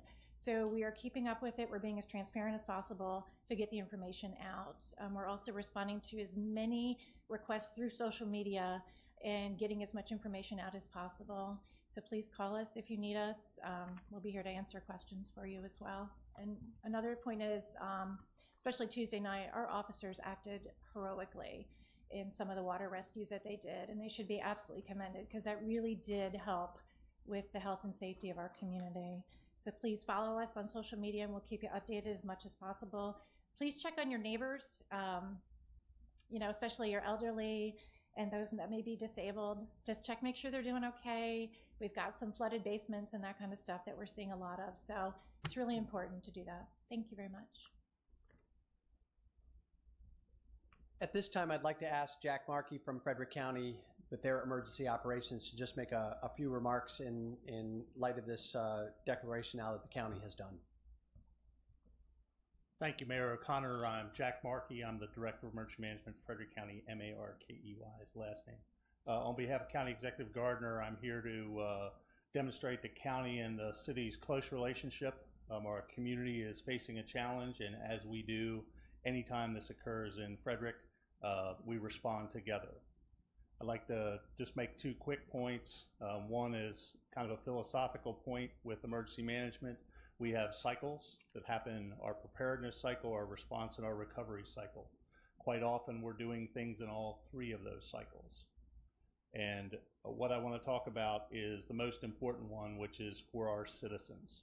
And that is the preparedness messages that you hear us preaching year-round and emphasizing during Preparedness Month are be ready to respond, be ready to take care of yourself, educate your children to make good choices, not to play in floodwaters, not to drive through standing water. We are now in the respond mode. So now is the time to make sure that those messages are clear, are refreshed in their minds, and to keep everyone safe. Property can be replaced. The lives are things that we cannot replace, and so we want to make sure that the message is clear to our residents. Take action now.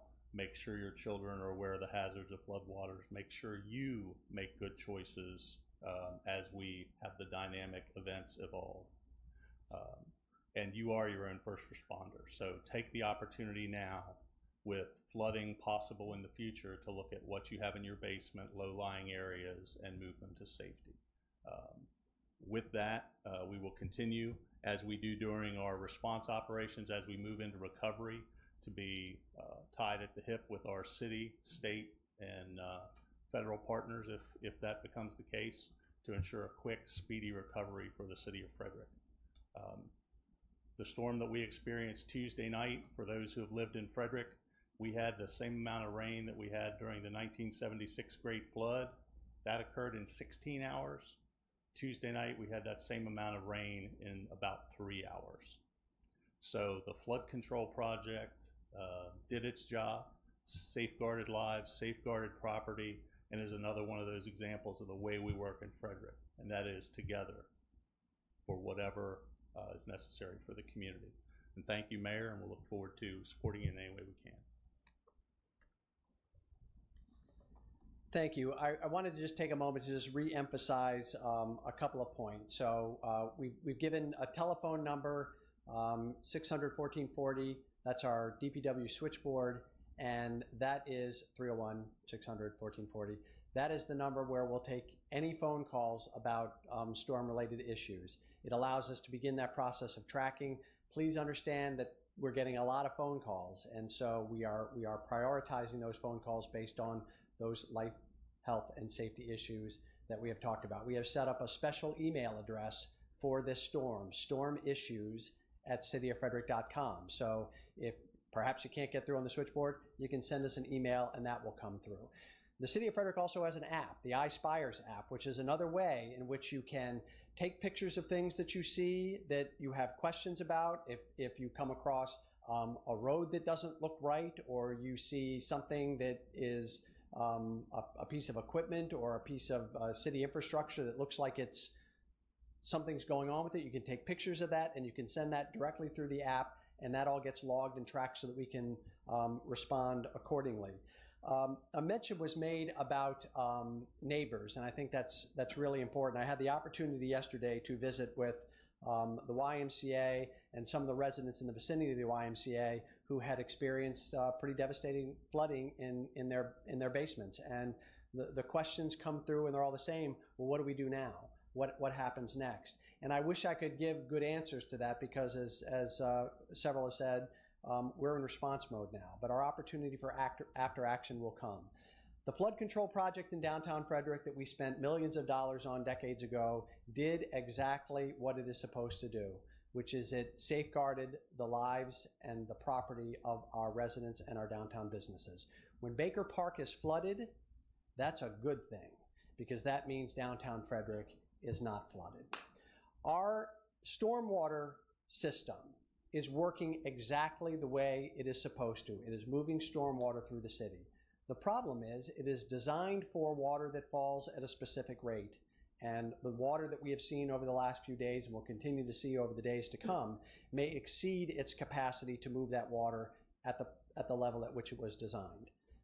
Those are things that we will have to look to long term in terms of how we better manage these events, because I think what we've all seen, the so-called 100-year flood or the so-called 500-year flood, they're happening more often now, which means that amount of time is not what we think it is anymore. And that's something that we're going to have to look at as well. It's certainly never good when you have to postpone and cancel things, but a couple of announcements on events that were coming up. Bike to Work Day is always a big day in the city of Frederick, and unfortunately, because of the safety concerns tomorrow morning, that event is being postponed and being moved to June 1st in the city of Frederick. A couple of our aldermen were having a meet and greet this weekend in one of our parks. Rather than try and reschedule that to another location, we will simply reschedule that to another date when we don't perhaps have the weather to contend with.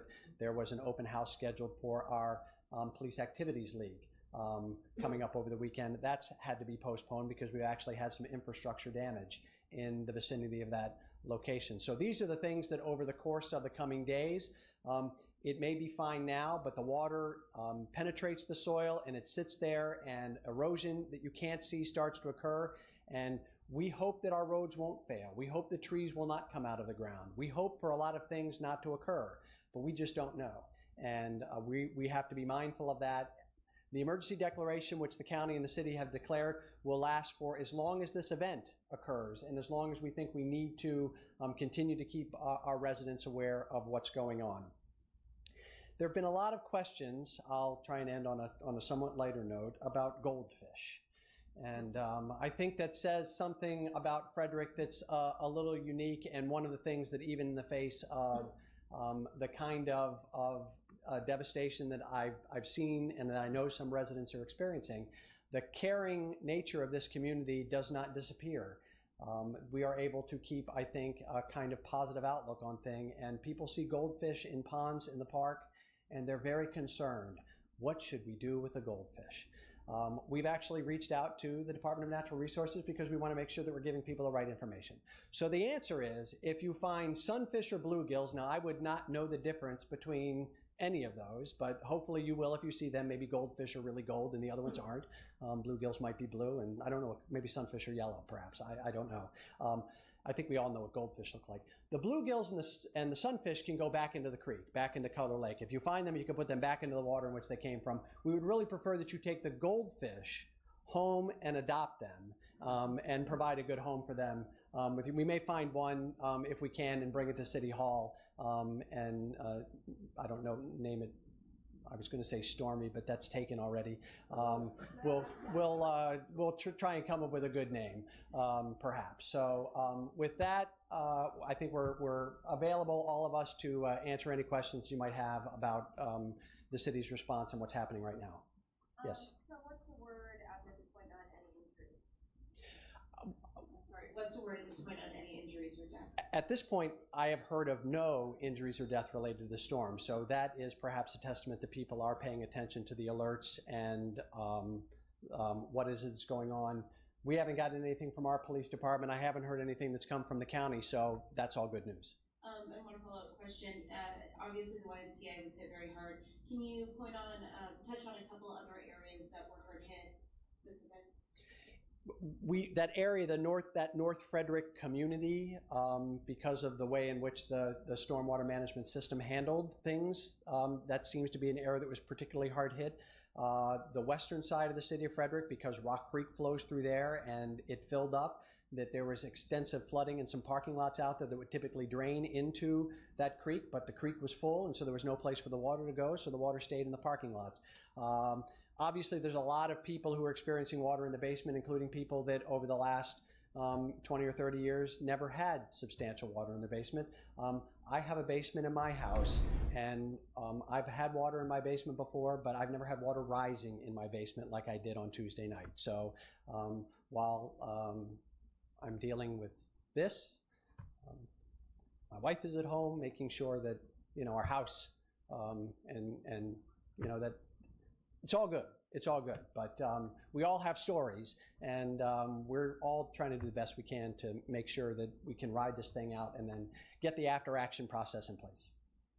Tell us your story. Were you, I mean, same as everybody else, the water just... Listen, I saw far worse in other people's basements than in my own. So mine is not worse than anybody else's. But I think right now, if you have a basement in the city of Frederick, you're finding out whether or not that waterproofing is been worth the investment. And it's just a lot to deal with. And I met with a family on in the North Frederick area in the vicinity of the Y. They're trying to get their house ready for sale. And Wednesday, they brought a team in to help clean out their basement. And Wednesday night, more rain came, and they're doing it all over again today. And that's not my story, but everyone who's got a story to tell, that's the thing about these kinds of situations is it's your personal life, it's your personal property, and it matters to you enormously. And we are trying to take the approach, and I think have to take the approach as the city, that everyone's house is important, everyone's life is important, everything that we do in the city is important, and the work of our public works and our police is geared towards that effort of really making sure that we do the best we can to protect our citizens. Was school you let out early or canceled? That is not my decision. That rests with the county. I did get a question about, because we're asking people to be mindful of their water consumption because of its impact on our wastewater treatment system, not because there's anything wrong with the water system, that I'm sure that that's a conversation that the county will be having in terms of how that works as the storm impacts progress and we see that there are flooded roads and impacts on roads themselves. Does that create safe walk to school issues or busing issues? That's being assessed at the county level, and those announcements will be made in a timely fashion, I'm sure. Are you able to give a monetary estimate on how much the city or how many businesses you've heard from? We would have no reasonable, I saw monetary estimates on a couple of things that were in a newspaper article today about the YMCA and the downtown business, but I don't think there's any way to reasonably assess that. We can't even do that with our infrastructure at this point. We have to get through the response mode, and once we get through response, then we can begin to do that kind of an assessment and figure out what we have to deal with in the aftermath. We had water in the basement of this building. We had our recreation center, the first floor, which is adjacent to Baker Park, the old army of the city, had water in.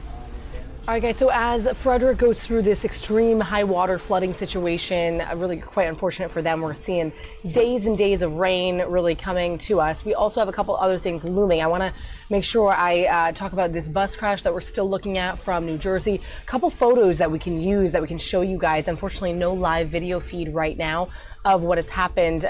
We don't know any more information, but check out this shot that we were able to use from a viewer. It's a ground shot of that carriage just totally detached from the top of that bus. Again, you could see sort of, I think, what looks like to be some kids with backpacks and whatever it is sitting in that grass in the median area. And this was obviously taken by someone who is right there or able to get this ground footage. Another photo also, check it out, more of an aerial view, obviously from behind that gate on the overpass. We can see the detachment much more clearly there and the top of the bus and just how it's flipped on its side. Again, this bus crash that we've been tracking in New Jersey. More updates to come as we have them. Unfortunately, we haven't had an official press conference or word yet on for more details on that, and I keep refreshing to make sure we have the latest information from our New York station. If we do get more information, I'll make sure I bring you that. Meanwhile, right now, live coming in right now, we have the Senate floor, a couple senators speaking. Also in the Senate today, we know there was the debut of the HBO documentary about John McCain that is forthcoming. They celebrated his life and celebrated the documentary at this special ceremony there. So if we have any footage of that, we'll bring that to you as well. But it looks like the White House press briefing is just getting underway. So let's jump over to the briefing and bring you that. Care that they need at the moment that they need it in homes and in facilities closest to where they live. This also opens up the caregiver program to long-waiting communities within our veterans world. Those veterans from World War II, Korea, Vietnam, and the Gulf War who have not had access to a community caregiver program that was opened up for those who have served in the military since 9/11. So with this strong bipartisan support, we urge the Senate to take up the House bill and give it to President Trump, hopefully before Memorial Day. But I also want to single out the major veteran service organizations. 38 of them signed a letter in support of this legislation to the House and Senate leadership. Their people have been walking the halls of the Congress for the last week. They will be in the Senate next week, and we can't thank them enough for their support for our nation's 20 million veterans. And Sarah, I want to thank you for the announcement. I want to thank you for President Trump's generosity. The president's gift underscores his promise to do all that he can for veterans, which includes supporting those who care for our veterans, not just those of us at VA, but the husbands, the wives, the families, and the community caregivers who are out there day in and day out, making life easier for those who have borne the battle. President Trump understands the critical role of caregivers in meeting the essential needs of America's veterans. So we've already earmarked this gift for caregiver support in the form of mental health and peer support programs, financial aid, education, training, and research. I am deeply grateful to President Trump for providing me the opportunity to serve America's veterans and for his generosity in supporting them. So thank you, Sarah, and thank you to President Trump. I know how much this means to America's veterans. Thank you. Thank you very much. Lastly, this week is set aside each year to honor those across our country who wear the badge. In the spirit of Police Week, I want to read a quick letter from Samuel of San Antonio, Texas, that he sent the president. Dear Mr. President Donald J. Trump, last year I raised about $375 for our police. I went down to McDonald's and bought 75 $5 gift cards so the police officers could get coffee or lunch. It would be really cool to meet you. I wish I could vote for you, but I'm only 11. But my mom voted for you. I'm starting a fundraiser called A Break for the Blue. I listened to your talks and I went to the inauguration and saw you. You're awesome. Sincerely, Samuel. Thankfully, I had the honor of meeting Samuel earlier today. He was adopted by his family in Guatemala. He's incredibly grateful to be an American, and he's very grateful to all of the law enforcement officers around the country. The president is very proud of Samuel and believes our country needs more young people like him who give back to their communities. And he's a really, really great kid, and it was great to meet him. And with that, I will take your questions. John. Sarah, we haven't had a chance to hear any kind of an in-depth analysis here. Where are we with the summit with Kim Jong-un and the statements that we've heard over the last few days out of North Korea? Do you think that these throw in jeopardy the idea of a summit, or is this just North Korea doing what it does and trying to get the best deal possible? Look, the president is prepared and will be ready to meet, and we're continuing to move forward with the preparations at this point. And if the North Koreans want to meet, we'll be there.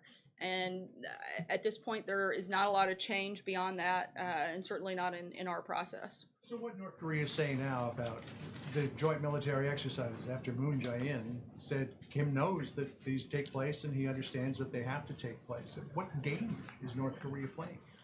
You'd have to ask North Korea what game they're playing. I can tell you what we're doing, and we're continuing to move forward in preparations. And the president, as we've said all along, will be prepared and ready to meet. And there's really not a lot to add beyond that point. John? Thanks a lot, Sarah. What leverage does the U.S. have as it relates to having this meeting take place on June the 12th, and to that meeting actually taking place when it takes place, if it takes place? What leverage does the U.S. have over accomplishing the American goal of denuclearizing the Korean Peninsula? We're continuing in the maximum pressure campaign, but again, nothing has changed on our end. This was an invitation that North Korea offered and that we've accepted, and we're continuing to move forward in those preparations. Steve? Another issue. Sorry, I'm going to keep going because we're really tight on If I time could today. just Steve, follow go ahead. up on that, what the North Koreans also announced was they were stopping the dialogue with South Korea. So is it possible that there could be a meeting between the United States and North Korea if that whole dialogue between the North and South is on ice? The meeting that would take place on June 12th is between the United States and North Korea. Should it take place, we're going to meet with President Moon next week. And beyond that, again, there are no changes at this point to our schedule or anything else. Blake? Does President Trump believe that the FBI had a spy at one point inside his campaign? I haven't spoken with him directly about that, but certainly seen the reports, and if there is any truth to that, it should certainly be looked into. Emerald? Sorry, I'm going to keep going just because we're tight. Emerald, go ahead. Thank you. Following up on Blake's question, if it is proven without a shadow of a doubt that there was a spy planted in the Trump campaign, does that change the president's position on firing Robert Mueller? I'm not going to speak about hypotheticals or get into what could happen if. We'll move forward in the process and make a determination at that point. John? Thank you, Sarah. The Iraqi elections are over, and it's very clear that the two big winners, the two top vote getters, were the party that was linked to Muqtada al-Sadr, a sworn enemy of the United States, and someone aligned with the Iraqi Communist Party. And the second place finisher was the party aligned with Mr. al-Hamri, a warlord who was once backed by Iran. What's the U.S.'s attitude on a government in Baghdad having either of those individuals as the key player? I'll start with the fact I'm glad you said the names and not me, because I probably wouldn't have gotten them right. But in terms of our policy, we don't have any new policy announcements with a potential change there. Jeff? So you don't care if either of them is? Certainly we care, but I don't have any specific changes in U.S. policy while that's happened. Jeff? Sarah, what does the United States expect out of negotiations today with China on trade, and what are the president's intentions on helping or changing the policy towards Chinese companies ZTE? In terms of the meeting, I'll start there. Those conversations are ongoing. When we have something from that, I'll be happy to share it with you. But right now, those are just discussions, and there's nothing to add to that at this point, since they're just now taking place. I can say that we expect that the president will meet with the head of the Chinese delegation later this afternoon. And ZTE? On ZTE, look, the United States and China relationship has a lot of issues that we have regular ongoing conversations about. National security, trade, and ZTE is one of them. As we've said before, and as the president has stated, he's asked Secretary Ross to look into the issue and do whatever is consistent with the law and regulations. But right now, it's just something that he's asked them to look into. Julie? Thanks, Sarah. Also on trade, the president said yesterday that Mexico does nothing for us, especially at the border. We know there are talks today on NAFTA, today and tomorrow, and I wonder if the administration is going to condition any NAFTA deal on a safe third country agreement with Mexico, or Mexico stepping up to do more to absorb asylum seekers and other migrants who are seeking entry into the U.S.? I'm not going to get into the trade conversations at this point because they are ongoing and those are negotiations that we're in the middle of. But I can tell you that the president does want to see Mexico step up and do more. There's a lot that comes through their country and he wants them to be tougher and more aggressive on that front. Jeff? Thank you, sir. This morning, the president marked the one-year anniversary of the Mueller investigation, saying it's disgusting, illegal, unwarranted, and a witch hunt. But his own FBI director yesterday said it's not a witch hunt. Does the president, why does the White House still believe it's a witch hunt? And why did he cancel his news conference this afternoon, which was originally set for 3 o'clock with the NATO Secretary Different General? topics, but the president knows that there was no collusion in the campaign, and he has been quite clear about this. It's gone on for over a year. They found no evidence of collusion and still strongly believe that it's a witch hunt. I'm not sure how we could be any more clear, and certainly not sure how the president could be any more clear about his beliefs and his opinion. In terms of a press engagement, the president will have press at his event here shortly, which is why we're going to have to keep it quick and short today, and likely take a few questions at that event. Jordan. Thanks, Sarah.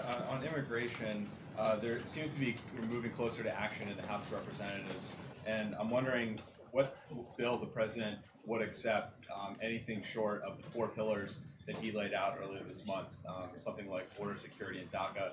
Seems to be a proposal that is gaining steam. Is that something that the president could support?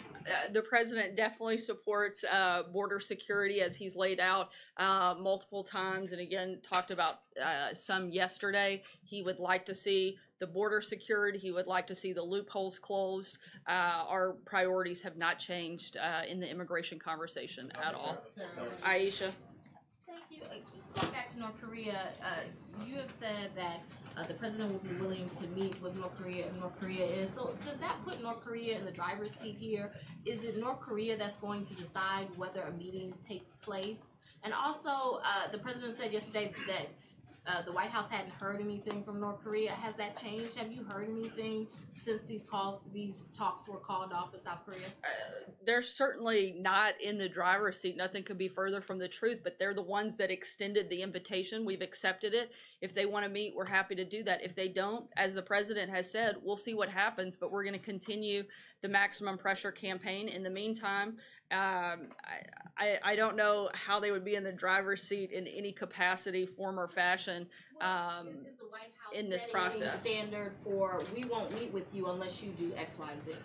Look, the North Koreans have already made concessions. They've already 3 Americans are home now that weren't. The president has had some success in this process, and certainly we've given up nothing, and we're going to continue moving forward, and we're moving into this with our eyes wide open. We're not naive in this process, but the president is fully prepared to have the meeting. But if not, that's okay too, and we'll see what happens beyond that. Shannon. I know we've asked this a few times, but we're still That's okay. That's kind of what we do here. Ask the same question here. over and over and over again. Can you say yet when Michael Cohen stopped being the president's personal lawyer? I'm not going to get into anything on that matter. You'd have to reach out to the president's outside counsel. Sorry, Jill, go ahead. Able to answer Jill, go ahead. Thank you, Sarah. Why didn't the president disclose the reimbursement to Michael Cohen in last year's financial disclosure report? And just to follow up on other people's questions on North Korea, has any consideration been given at this point to potentially canceling those joint military exercises with South Korea? On the first question, that was addressed in the financial disclosure, and that's something that would be determined by White House counsel, how things would be categorized in the filings. So, and on the second part, those are ongoing exercises that are routine and they're aware of, they're annual, and at this point we have no intention of changing it. Stephen? I just want to ask you, because so many people in the country have been talking about it in the last 24 hours, what did the president mean when he said that some immigrants are not people, they're animals? The president was very clearly referring to MS-13 gang members who enter the country illegally and whose deportations are hamstrung by our laws. This is one of the most vicious and deadly gangs that operates by the motto of rape, control, and kill. If the media and liberals want to defend MS-13, they're more than welcome to. Frankly, I don't think the term that the president used was strong enough. MS-13 has done heinous acts. It took an animal to stab a man 100 times and decapitate him and rip his heart out. It took an animal to beat a woman they were sex trafficking with a bat 28 times, indenting part of her body. And it took an animal to kidnap, drug, and rape a 14-year-old Houston girl. Frankly, I think that the term animal doesn't go far enough, and I think that the president should continue to use his platform and everything he can do under the law to stop these types of horrible, horrible, disgusting people. I'm going to take one more question. Peter? Thank you, Sarah. Are the chances of a summit now less likely than they were a week ago before these statements came out from Kim Jong? I'm not going to get into a percentage game. I can tell you that we're ready and prepared, and if they happen, they happen, and if they don't, we'll see what happens. Thanks so much, guys. We'll see you here in a few minutes with the president. Sarah, has the president ever lied to us?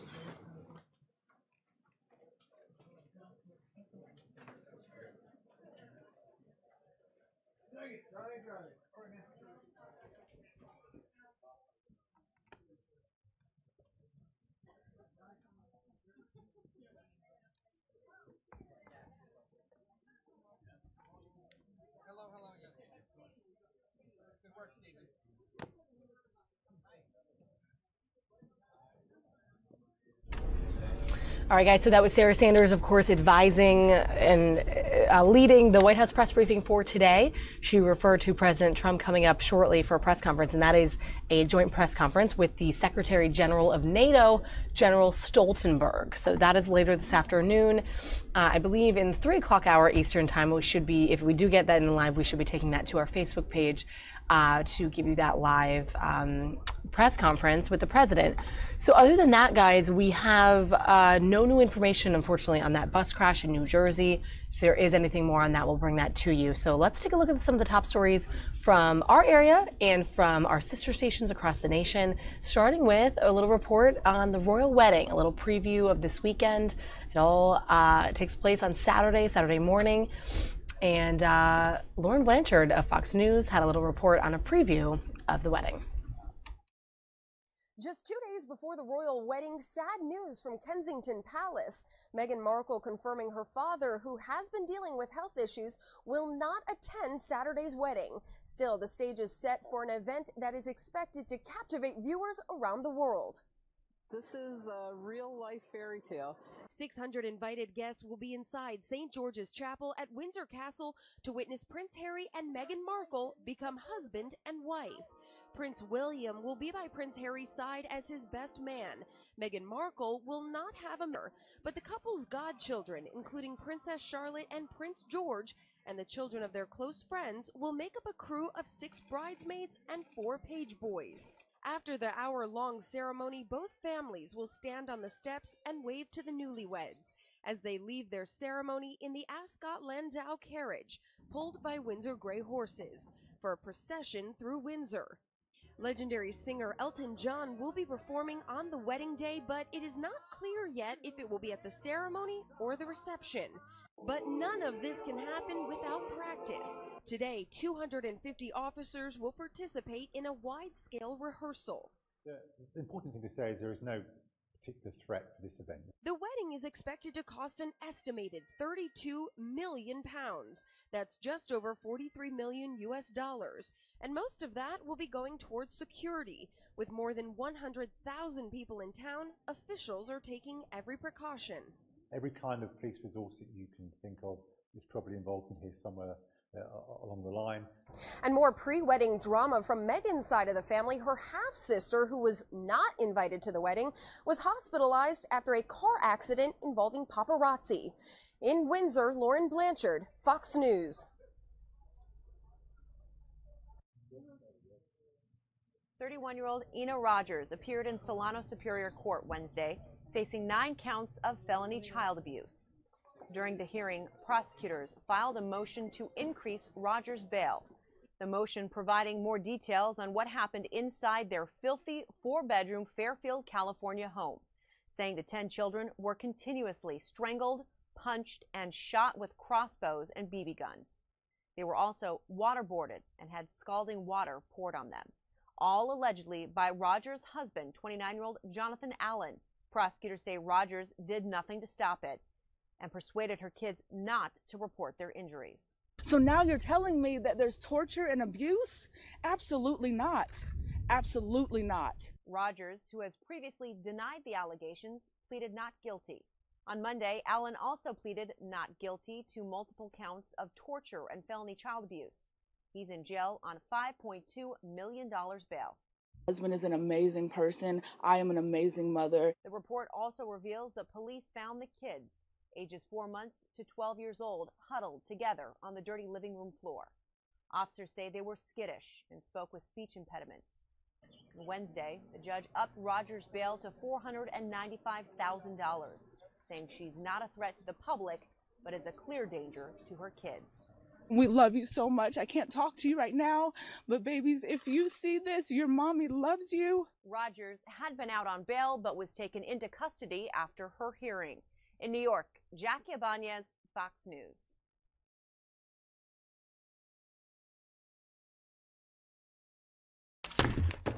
You've done it. We've all done it. Thrown it out. Because we just weren't sure. So wasteful. It's still in your fridge on 5/9/18. Would you eat it on 5/10/18? I'd give it to my neighbor. I'm sorry. Rosemary Hamilton laughs it off. What else would you expect from a retired stand-up comedian? Well, if they're expensive, I eat them a year later. The rest of us aren't sure what these 10 different date labels mean. Sell by, use by, eat by, expires on, enjoy by, best before, guaranteed fresh. And the list goes on and on and on. Just a date. What does that mean? This is up for interpretation. Yeah, that could mean anything. That could be its birthday. It could be anything, really.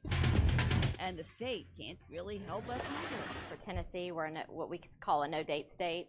There's no regulations here in our state that our inspectors go into a store to actually look for inspired products. Our inspectors focus instead on proper food handling and storage, not on date labels. A Harvard study shows 90% of us throw out food too early because we just don't even understand the date.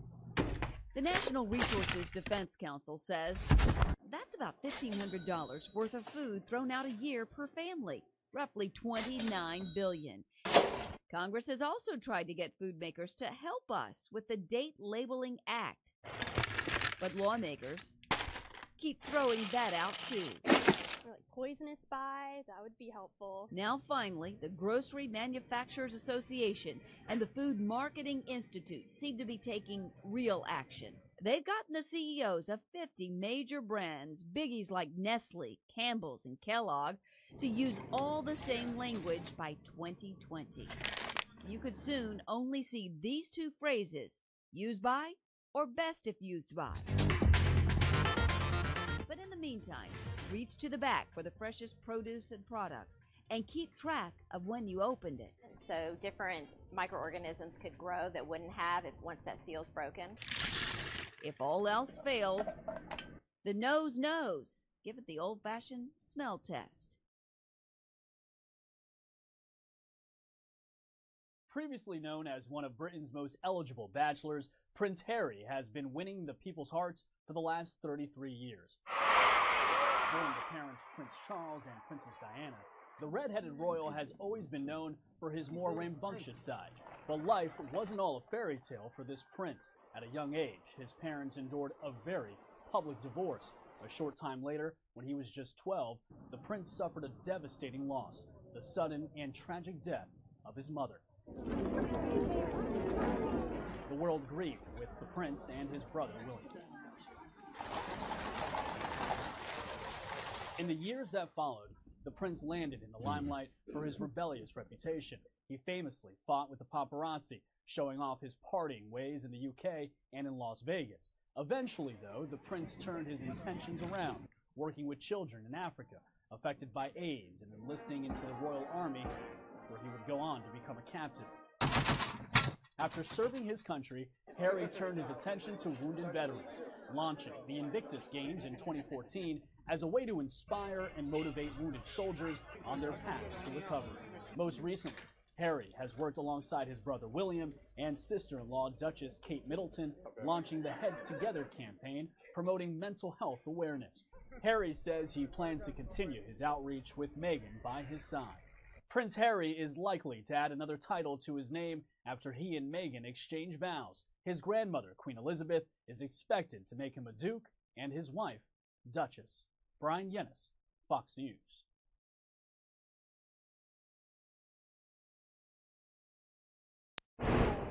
Years ago, Albert Monero was a UCF PhD candidate, a student with an idea: 3D print low-cost bionic arms for children who might not be able to get them otherwise.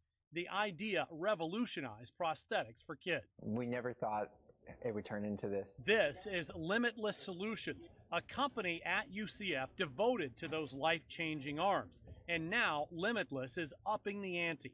A third-generation arm with stronger motors, better fingertips for grip. They also announced a national clinical trial for the arm. The application of 3D printing to prosthetic devices, it's very revolutionary. He should know. It deserves the same cred as advanced prosthetics. Dr. Albert Chi is a trauma surgeon at Oregon Health and Science University, also one of the foremost experts on advanced prosthetics. Chi gave Port Richey's Johnny Matheny this mind-controlled bionic arm we showed you recently. I love it. Now Dr. Chi is overseeing the medical part of the clinical trial. 20 children around the country will get the new arm in the study.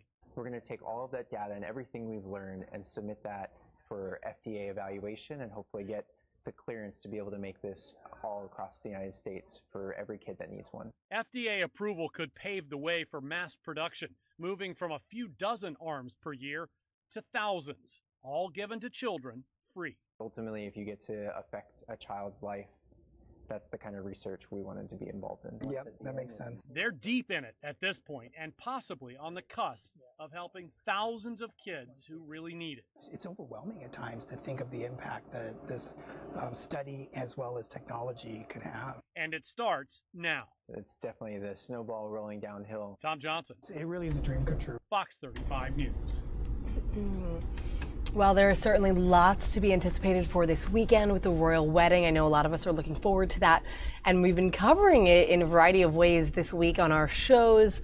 This Saturday, if you are in the DMV area, we're going to make sure we take what we call a cut-in from New York. We're going to make sure we have that in full on Channel 5 in the morning. So if you're local Channel 5 for the royal wedding, starting at, I believe, 6:30 a.m. Eastern Time. We're going to want to watch it live, of course. So looking forward to that. One more day of preparation and of sort of stories and thought behind the royal wedding for us, which is tomorrow, Friday, and that's going to do it for our live stream today. But hope that you've enjoyed it today. And if you missed some of the beginning of our live stream, we did a short conversation interview with Troy Turner, the father of those two children, Sarah and Jacob Hoggle, who went missing in September 2014, and Bob Barnard, who's part of the production of our new podcast, which is featured on our website and on iTunes, etc., for you guys to peruse and download at your convenience. So I hope that you find some enjoyment out of that as we continue to follow that very tragic case, local missing children's case that is still ongoing here in the DMV area. All right, guys, with that, we'll catch you again tomorrow. We'll see you in the 11 o'clock hour for our live stream on Friday. Have a great Thursday night, and we'll catch you then. Take a look at our Capitol Dome in its glory. And on this cloudy, rainy day, we're expecting rain for a few more days now. So just beware of that if you're in the area. It will be rainy. We're going to get through it and get to next week. But all right, guys, we'll catch you tomorrow.